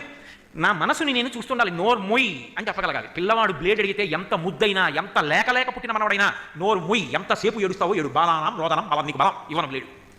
ఇస్తానా బ్లేడు? లేక పుట్టిన మనవాడని ఇవ్వను. నువ్వు ఏడు గింజుకో, నేను చేయను. ఇలాగే పాడు చేసేసావు నా జన్మలన్నీ, నేను చేయను నువ్వు చెప్పిన పని. శాస్త్రవిహితమైన కర్మ చేస్తా, నువ్వు చెప్పినవన్నీ నేను చేయను. ఇప్పుడు ఏమయ్యాడంటే శ్రేయో మార్గంలోకి వెళ్ళాడు అంటారు. ప్రేయో మార్గము అంటే ప్రియం, ఇష్టమైంది కాబట్టి చేశాడు. శ్రేయో మార్గము శ్రియం, లక్ష్మీది, క్షేమకరమైనది, సంక్షేమకారకమైనది, జీవుడు రక్షణ పొందుతాడు, ఈశ్వరుడు యొక్క అనుగ్రహం కలుగుతుంది. ఏది చెయ్యమని భగవంతుడు చెప్పాడో విహిత కర్మగా దాన్ని మాత్రమే చేస్తాడు. ఇది ఇప్పటికి బాగున్న నిషిద్ధ కర్మ ఈశ్వరుడు చెయ్యొద్దన్నాడు, నేను చెయ్యను. మనసుకుండే లక్షణం ఏమిటంటే, విహిత కర్మ యందు అనురక్తి కన్నా నిషిద్ధ కర్మాచరణమునందు అనురక్తి ఎక్కువ దానికి. మీరు ఏమంటే రోజు తెల్లవారకట స్నానం చేయండి అన్నాను అనుకోండి, చేయడం కష్టంగా చేసేస్తారు. కానీ నేను వద్దన్నాను అనుకోండి, ఏదన్నా ఏమంటే మీరు స్నానం చేయండి, కానీ మీరు స్నానం చేసేటప్పుడు మాత్రం మీకు ఎట్టి పరిస్థితుల్లోనూ గుర్రంతో ఒక గుర్తు రాకూడదండి అన్నాను అనుకోండి, అదే గుర్తొస్తుంది. వాడు గుర్రంతో ఒక గుర్తు రాకూడదన్నాడు, నేను చెంబుతో నీళ్ళు పోసుకునేటప్పుడు గుర్తురాదు కదా అని నీళ్ళు వస్తుంది. అమ్మా అదే గుర్తు వచ్చేసింది రా, రాత్రి వరకు చేస్తూనే ఉండండి, గుర్రంతోకే గుర్తొస్తుంది. అది మనసుకున్న బలహీనత. ఇది వద్దు అన్నారు అనుకోండి, అది ఏమవుతుంది ముట్టుకుంటే? ఇది చెయ్యి యాంత్రికంగా చేస్తుంది, ఇది వద్దు అనురక్తితో చేస్తుంది, ఏమవుతుంది? నిషిద్ధ కర్మని వదిలిపెట్టాలి అంటే బలవంతంగా మీరు నిగ్రహించేశారనుకోండి, అదును చూసి కాటేసేస్తుంది. ఊరుకుంటే ఇంద్రియాలు మనసు, కానీ అదును చూసి కాటేస్తాయి. కర్మయందు ఉద్ధాన పతనములు ఎలా ఉంటాయో చెప్తున్నాను నేను, మీరు జాగ్రత్తగా పట్టుకోవాలి. నేను చెప్తున్న విషయం, మీరు ఏ విషయం చెప్పారో దాని మీదే మాట్లాడుతున్నారని మీరు గుర్తుపెట్టుకోవాలి. ఎందుచేత అంటున్నానంటే, అధ్యవసాయం లేదనుకోండి, సాధన లేదనుకోండి, మీరు పూజ గది ఒక్క దాంట్లో ఎంతసేపు కూర్చుంటారు? బయటికి రావాలా వద్దా? ఓ త్రాచుకం, నేను అలా నిలబడి మాట్లాడుతున్నాను, పావు పావు అన్నారు ఎవరో. నేను ఇలా చూసేటప్పుడు వచ్చేసింది త్రాచుపాము. నేను ఇప్పుడు త్రాచుపాము ఇటు వెళ్తున్నది, నేను ఎన్ని అడుగులు దూకవలేను ఇన్ని ఆలోచిస్తానా? కాళ్ళ కిందకు వచ్చేస్తుందని గభాలను ఎగిరాను. ఖచ్చితంగా దాని తల నా పాదం కిందకు వచ్చింది. ఇప్పుడు అనుకోకుండా నా కాలు కింద దాని తల ఉంది. ఇప్పుడు అది నన్ను ఏం చేయలేదు ఇంకా. ఎందుకని? నా కాలు కింద దాని తలకాయ నేను తీస్తే కదా అది పడగెప్పడం కావడం. కాబట్టి ఇంకా నాకేం పర్వాలేదు, ఇలాగే కూర్చొని పెట్టే పలహారం అంటానా? ఎప్పుడు నేను కాలు తీస్తాను, ఇది నన్ను కరవకుండా ఎలా పోతుంది? అది ఊరుకుంటుందా? వీడు కాలు తీసేట్టు చేద్దామని వెనక భాగం నుంచి వచ్చి కాళ్ళు చుట్టుకుంటుంటుంది. అది కాలు కింద ఉన్నా నాకు చెమటే, నన్ను కరవకపోయినా అది వదిలేస్తే పోదామని చూస్తుందా? కాలు తీయని చెప్తానని నాకు చూస్తుంటుంది. బలవంతంగా నిగ్రహించినటువంటి మనసు ఇంద్రియాలు అంతే. మీరు బలవంతంగా నిగ్రహించేశారనుకోండి, సంపేస్తాను చూస్తేనని కళ్ళు మూసేసుకున్నారనుకోండి, ఎంతకాలం ఆపుతారు మనసు? అది చూడడం మొదలెడుతుంది. ఏం కాశీ తీసుకెళ్ళింది చూడదన్నా చూడదంటే మనసు. అందుకే ఇంద్రియాని బలిష్టాని ననియుక్తాని మానద అపక్వస్య ప్రకుర్వంతి వికారాం స్థాననేకశః. ఇంద్రియములను బలవంతంగా తొక్కిపెట్టినా, మనసుని బలవంతంగా తొక్కిపెట్టినా కర్మాచరణము ఆపగలవేమో కానీ అదును చూసి కాటు వేసి కిందకి లాగేస్తాయి. బలవంతంగా నిగ్రహించకూడదు, సాత్వికమైన మేత వేసేస్తూ ఉండాలి. ఇదే రామాయణం. అందుకే రావణాసురుడు మరణించాడు యుద్ధకాండలో. పల్లకీలో తీసుకొచ్చారు మండోదరిని, పట్టమహిషి కదా ఆవిడ వచ్చింది. పల్లకీలోంచి దిగింది, నేల మీద పడిపోయి ఉన్నాడు. ధూళిధూసరభూరితమైన శరీరంతో పైన గ్రద్దలు ఎగురుతున్నాయి. 10 తలకాయలు తెగిపోయి పడిపోయాడు. అందరూ అనుకున్నారు ఎదురుకుండా రామచంద్ర ప్రభు నిలబడి ఉన్నారు. ఎంత కాదన్నా భర్త, మహాపతివ్రత, భర్త విగత జీవి అయి పడిపోయి ఉంటే తట్టుకోగలదా శోకం? దీనికి నువ్వే కారణమని రామచంద్రమూర్తిని నిందిస్తుంది అనుకున్నారు. ఆవిడంది రావణాసుడి దగ్గరికి వెళ్ళి ఏడిచి ఆవిడ ఒక మాట అంది, ఓ రావణ, నువ్వు గతంలో నీ యొక్క ఇంద్రియములను బలవంతంగా తొక్కిపెట్టి తపస్సన్న పేరుతో గెలిచానని అనుకున్నావు. ఆ సమయంలో తపస్సన్న పేరుతో బలవంతంగా తొక్కిపెట్టావు. ఆ తర్వాత తపస్సులోంచి లేచావు. పగపట్టిన నీ ఇంద్రియములు నిన్ను కాటు వేశాయి. ఏవి? స్మరద్భిహ తత్వైరం. ఆ శత్రుత్వాన్ని గుర్తుపెట్టుకున్నాయి. పాముల కాట్లు వేశాయి. సీతమ్మ జోలికి వెళ్ళి చచ్చిపోయావు. నిన్ను రాముడు చంపలేదు, నీ ఇంద్రియములు చంపేశాయి. ఇంద్రియములు మనసు చంపేశాయి నిన్ను. అందుకే మరణించావు మహాపతివ్రత చేతిలో. నా ఎందుకు కనపడని ఏ అందాన్ని నీకు ఆమె ఎందుకు కనపడిందిరా? చచ్చిపోవడానికి తప్ప అని. అంతే కదండి. మనస్సు యొక్క లౌల్యం అధికమైపోతే పాత్ర చూసి రుచి మారుతుందా? ఇంతకన్నా పవిత్రంగా మాట్లాడడం నా వల్ల సాధ్యం కాదు. ఇంతకన్నా దిగజారి మాట్లాడడం నాకు అలవాటు. 4 గిన్నెలు పెట్టి మెరుపులతో ఒక గిన్నెలో పాయసం పోసుకుని తాగినా అంతే. ఇత్తడి పాత్రలో పోసి తాగినా అంతే, రాగి పాత్రలో పోసి తాగినా అంతే, గాజు పాత్రలో పోసి తాగినా అంతే. అది పాయసం. పాత్ర చూసి ఎందుకు భ్రమపడతావు? ఈ పాత్ర కన్నా ఈ పాత్ర బాగుందని ఎందుకు జన్మ పాడు చేసుకుంటావు? రావణ, అక్కడ పాడయ్యావు. నాలో లేని ఏ అందం నీకు సీతమ్మలో కనపడిందిరా? ఆమె పతివ్రత, కాలిపోయావు, అందుకు పడిపోయావు. ఇంద్రియములను తొక్కి పెడితే ప్రమాదం. ఇంద్రియములు తను చేయవలసిన పని చేస్తున్నా కూడా మనసు లొంగి ఉందనుకోండి, ఇంద్రియము చేయవలసిన పని తాను చేసినా తాను భ్రంశము కాడు, కర్మ బంధించినప్పుడు. దీనికి రామాయణం నుంచి మీకు నేను ఉదాహరణ చూపిస్తాను. హనుమ అన్వేషణ చేస్తున్నారు సీతమ్మ కోసం. తప్పిపోయింది ఎవరు? ఆడదు. ఎక్కడ వెతకాలి? ఆడవాళ్ళ మధ్యలో వెతకాలి. అందుకు నేను వెతుకుతున్నారు సీతమ్మ కోసం. రావణాంతపురంలోకి వెళ్ళారు. చుట్టూ స్త్రీలు పడుకుని ఉన్నారు. రావణాసుడితో రమించి వాళ్ళందరూ అలిసిపోయి నిద్రపోతున్నారు. మహర్షి అన్నారు, నచాకులీనా నచహీన రూపా న దక్షిణా నానుపచారయుక్త భార్యాభవత్తస్య నహీన సత్వా నచాపి కాంతస్య నకామనీయ. అక్కడ ఉన్న స్త్రీలు ఎవ్వరూ కూడా మర్యాద తెలియని వాళ్ళు కారు. కానీ అన్యోన్యభుజ సూత్రేణ స్త్రీమాలా ఘటితాయిసా అన్నారు. వాళ్ళందరూ ఒకళ్ళ మీద ఒకళ్ళు చేతులు వేసుకొని పూలదండలా పడుకుంటే ఎవరి ఒంటి మీద ఉండవలసిన బట్ట వాళ్ళ ఒంటి మీద లేదు. వాళ్ళందరూ అద్భుతమైనటువంటి వంశాలలోంచి వచ్చిన కాంతలు, దేవకాంతల నుంచి పితృదేవతా కాంతల వరకు ఉన్నారు. గంధర్వకాంతలు ఇంతమంది పడున్నారు అక్కడ. ఈమె సీతమ్మయ అని చూశారు. ఎవరిని అలా చూడకూడదో అలాంటి వాళ్ళని చూశారు. ఇంతకన్నా 10 మాటలు చెప్పను. ఒంటి మీద బట్ట సరిగ్గా లేని వాళ్ళని నిద్రపోతుండగా ఇంతమందిని చూశారు. సీతమ్మ కాదు, బయటికి వెళ్ళిపోయారు. వెళ్ళిపోయాక హనుమకు అనుమానం వచ్చింది. నిద్రపోతున్నప్పుడు తల్లిని కూడా చూడకూడదు, ఒక్క భార్యని తప్ప. ఉపనయనం అయిపోయింది అంటే తల్లి నిద్రపోతున్నా గదిలోకి వెళ్ళకూడదు, శాస్త్రం నిషేధించింది. ఒక్క భార్య నిద్రపోతుంటేనే పురుషుడు లోపలికి వెళ్ళాలి తప్ప అన్య స్త్రీ ఎవరు నిద్రపోతున్నా ఇక పురుషుడు ఆ గదిలోకి వెళ్ళకూడదు. నేను వెళ్ళాను, పోనీ వెళ్ళి ఊరుకున్నానా? చూశాను, సీతమ్మేనా అని చూశాను. నాకు దోషం వచ్చిందా? నేను చెయ్యకూడని కర్మ చేశానుగా. ఇప్పుడు నేను ఏది చెయ్యకూడదో చేశానుగా. నిద్రపోతున్న స్త్రీలను చూశానుగా. ఒంటి మీద బట్ట సరిగ్గా లేని వాళ్ళని చూశానుగా. నాకు తప్పు వస్తుందా? ఒంటి మీద బట్ట లేని వాళ్ళని ఎవరు హనుమంటలేదు, వాల్మీకి మహర్షి చెప్పారు. హనుమ చూసినప్పుడు వాళ్ళ ఒంటి మీద బట్టలేదని. ఆయన అన్నారు, హనుమ, నేను చేసిన కర్మలో పాపం నాకు ఎప్పుడు వస్తుంది? వీళ్ళు ఇంత అందమైన వాళ్ళు నిద్రపోతున్నప్పుడు వీళ్ళ ఒంటి మీద బట్టలేదన్న విషయం నేను చూసినప్పుడు నా మనసు గ్రహించి ఉంటే నాకు పాపం వస్తుంది. మనోహిహేతు సర్వేషాం ఇంద్రియాణం ప్రవర్తనే శుభాశుభాసవస్తాసు తచ్చమేసు వ్యవస్థితం. నా మనసు, నేను ఆమె ముఖం వంక చూశాను, నా తల్లి సీతమ్మ కాదు, వెళ్ళిపోయాను. వాళ్ళు ఎవరో, ఎందుకు పడుకున్నారో, ఎలా ఉన్నారో నాకు జ్ఞాపకం లేదు. వాళ్ళు సీతమ్మ కాదు, నేను వెళ్ళిపోయాను అంతే. నాకు ఎందుకు పాపం వస్తుంది? ఇప్పుడు చెప్పండి, మనసు వశమైపోయిన నాడు, మనసు చెలించినప్పుడు ఇంద్రియము తాను చేయవలసిన ధర్మం తను చేసేస్తే మాత్రం దోషం ఏమొస్తుంది? కన్నుకి చూడడం ధర్మం అండి, కన్ను చూస్తుంది. కానీ కన్ను చూసిందా అన్నది కాదు ప్రధానం, మనసు ఏం ఆలోచిస్తోందన్నది ప్రధానం అవుతుంది ఇప్పుడు కర్మలో. నేను ఇలా కూర్చుని ఆవిడ వంక అలా చూస్తున్నాను అనుకోండి, వీడు ప్రవచనం చేయడానికి వచ్చి అలా చూస్తున్నాడు ఏమిటి ఆవిడ్ని అనుకున్నారు అనుకోండి. నేను అలా చూడడం దోషంలా కనిపించచ్చు, కానీ నేను అలా చూస్తున్నప్పుడు ఓ నా తల్లి కామాక్షి పరదేవత ఎర్రటి బట్ట కట్టుకుంటుంది, మెడలో ముత్యాలహారం వేసుకుంటుంది, నా తల్లి ఇంత బొట్టు పెట్టుకుంటుంది, మా అమ్మ పద్మాసనం వేసుకుంటుంది, నేను రోజు మా అమ్మని అలా కైమోడ్చి నమస్కరిస్తాను, మా అమ్మ నేను రాగానే కంచి వెళ్ళలేదని మా అమ్మ బయలుదేరి వచ్చి నా ఎదురుగుండా కూర్చొని వింటున్నట్లు నటిస్తోంది, నా తల్లి అలా కూర్చుంది అని నేను లోపల భావన చేస్తూ చూస్తున్నాను అనుకోండి, ఏమైనా దోషం వచ్చిందా నాకు? ఇంద్రియంగా కన్ను చేయవలసింది చేస్తోంది, చూస్తోంది. కానీ ఇప్పుడు నేను ఎవరిని చూస్తున్నాను? కామాక్షి పరదేవతని చూస్తున్నాను. మనసు వశపడిన నాడు ఇంద్రియము చేసినటువంటి కర్మ వలన పతనం అన్నది ఉండదు. మనసు వశపడని నాడు ఇంద్రియాన్ని బలవంతంగా తొక్కి పెడితే అదురు చూసి కాటు వేసి పడగొడుతుంది. అందుకే సంస్కారము కర్మ వలన ఎవరికి అందాలంటే మనసుకు అందాలి. కర్మ యొక్క ప్రధానమైనటువంటి ఉద్దేశ్యం అది. అందుకే ఒక ఆధునిక కవి ఒక గంభీరమైనటువంటి మాట అన్నాడు, గురుగుచుందురు జుత్తు కొన్ని వందల సార్లు దాని పాపమేమో కానరాదు, అఖిల పాపములకు నిలయమైన మనసు కొరగడేమి మనవుండు అన్నాడు.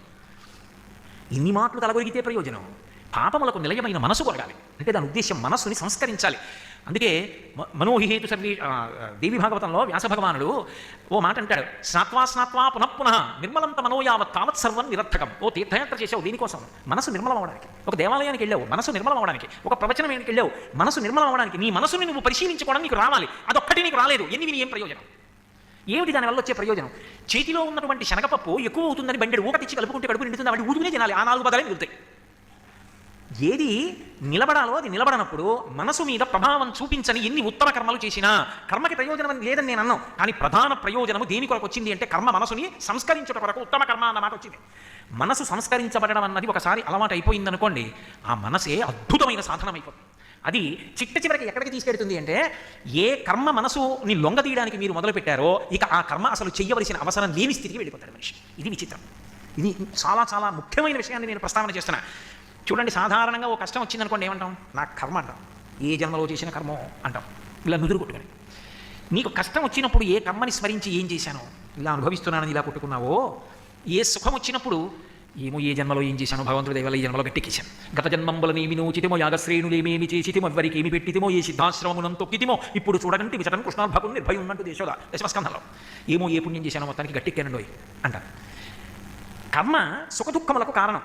కర్మ చేస్తూ వెడుతూ ఉండాలి. అసలు కర్మ చెయ్యకుండా ఆగిపోతానండి అన్నమాట కుదరదు.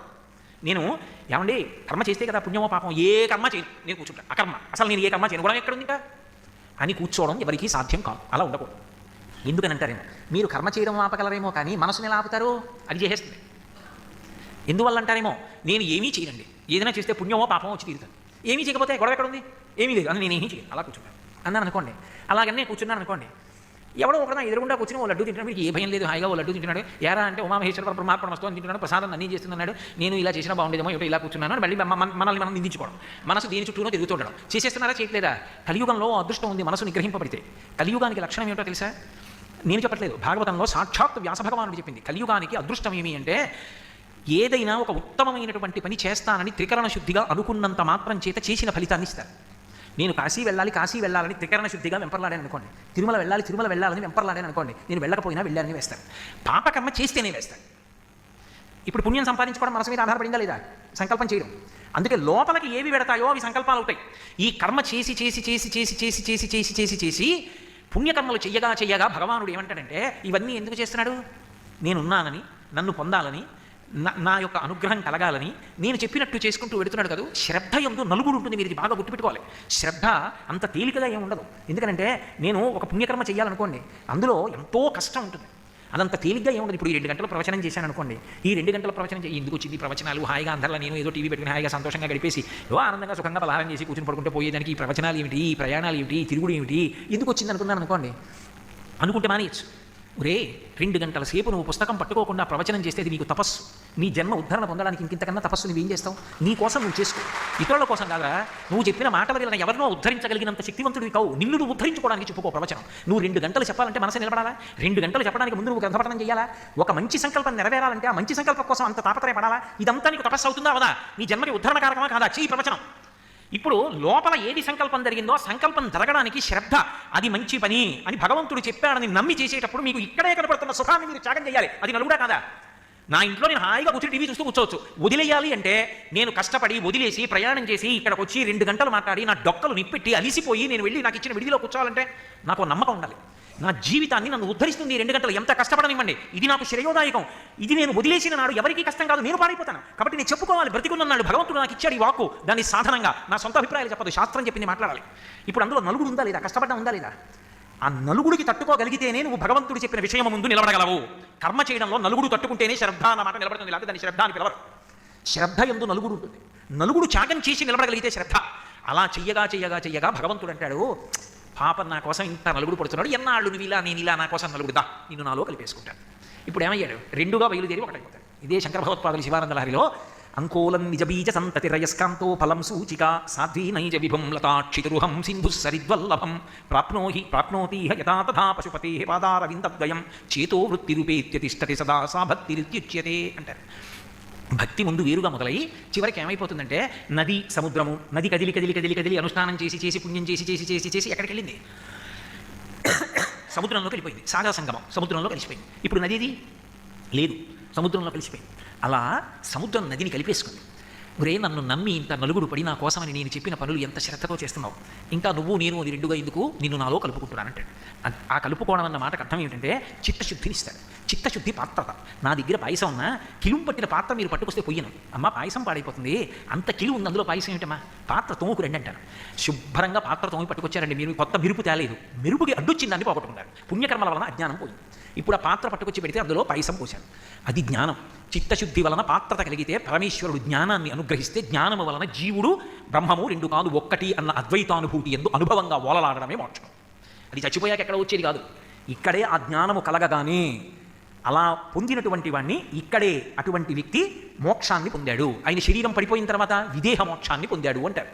ఆ స్థితికి వెళ్ళిపోయినటువంటి జ్ఞాని ఇక కర్మాచరణం చెయ్యడు, ఇక కర్మ ఉండదు. భగవాన్ రమణులు సంధ్యావందనం చేశారండి అని అడగకూడదు, చెయ్యాలి అని నియమం ఏమి ఉండదు. కర్మతో మొదలుపెట్టి కర్మ ఆగిపోతుంది. అది మన నిర్ణయం కాదు, ఈశ్వరుడు అనుగ్రహించి జ్ఞాని అయిననాడు. అందుకే కర్మకి అంత శక్తివంతం. నేను మీతో ఇవాళ ప్రధానంగా మనవి చేసినటువంటి విషయం, కర్మ ఎంత శక్తివంతమైనది. కర్మ చెయ్యకుండా మనిషి ఉండలేడు. కర్మ చెయ్యనన్న మాట అనకూడదు, అది పతనహేతు. కర్మ చెయ్యవలసింది, కానీ చేసేటప్పుడు శాస్త్రవిహితమైన కర్మ చెయ్యాలి. ఆ కర్మ దేనికి ప్రధానంగా పనికి రావాలి అంటే మనసుని నిగ్రహించడానికి పనికిరావాలి. అంతేగాని కర్మగా చేసేసి అహంకారం అంతా అందులో పెట్టి నీ చేస్తున్నాను అహంకారం పెట్టి చేశాను అనుకోండి, అది పుణ్యంగా వచ్చి బంగారు గొలుసులతో కట్టబడతాడు, లేదా ఒక్కొక్కసారి తిరస్కరింపబడవచ్చు అహంకారం చేత. ఎందుకంటే ఫలితం ఇవ్వబడిన వాడు పరమేశ్వరుడు, దీని కాదు. సత్యనారాయణ వ్రతం చేస్తే కొడుకు ఉద్యోగం వస్తుంది అన్నమాట నిజమైతే వ్రతం చేసిన వాళ్ళందరి కొడుకులకి ఉద్యోగం రావాలి. ఒక్కొక్కసారి వ్రతం చేసిన వాడి కొడుకు రాదు, వ్రతం చూసిన వాడి కొడుకు వస్తుంది. ఎందుకంటే వాడు భక్తితో చూశాడు, వీడు సెల్ ఫోన్ చెవి దగ్గర పెట్టుకు చేశాడు. ఎవడు శ్రద్ధతో చేశాడో సాశ్రద్ధ గదితా సిద్ధి యా వస్తువుపలభ్యతే. ఎవడు భక్తితో చేస్తున్నారన్నది చూడగలిగిన వాడు ఉన్నాడు.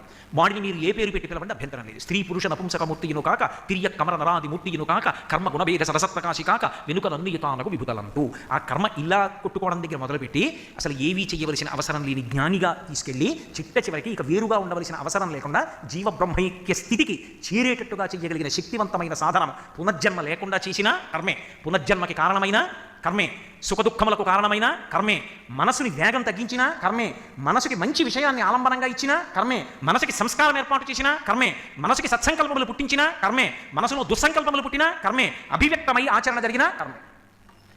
అది ఇంద్రియములతో మనసుతో అనుసంధానమైనప్పుడు ఎలా నిగ్రహింపబడుతుందన్న దాన్ని ఆసక్తి అనురక్తి అన్న విషయాల మీద మీకు నేను ఇవాళ ప్రధానంగా ప్రస్తావన చేయడం జరిగింది.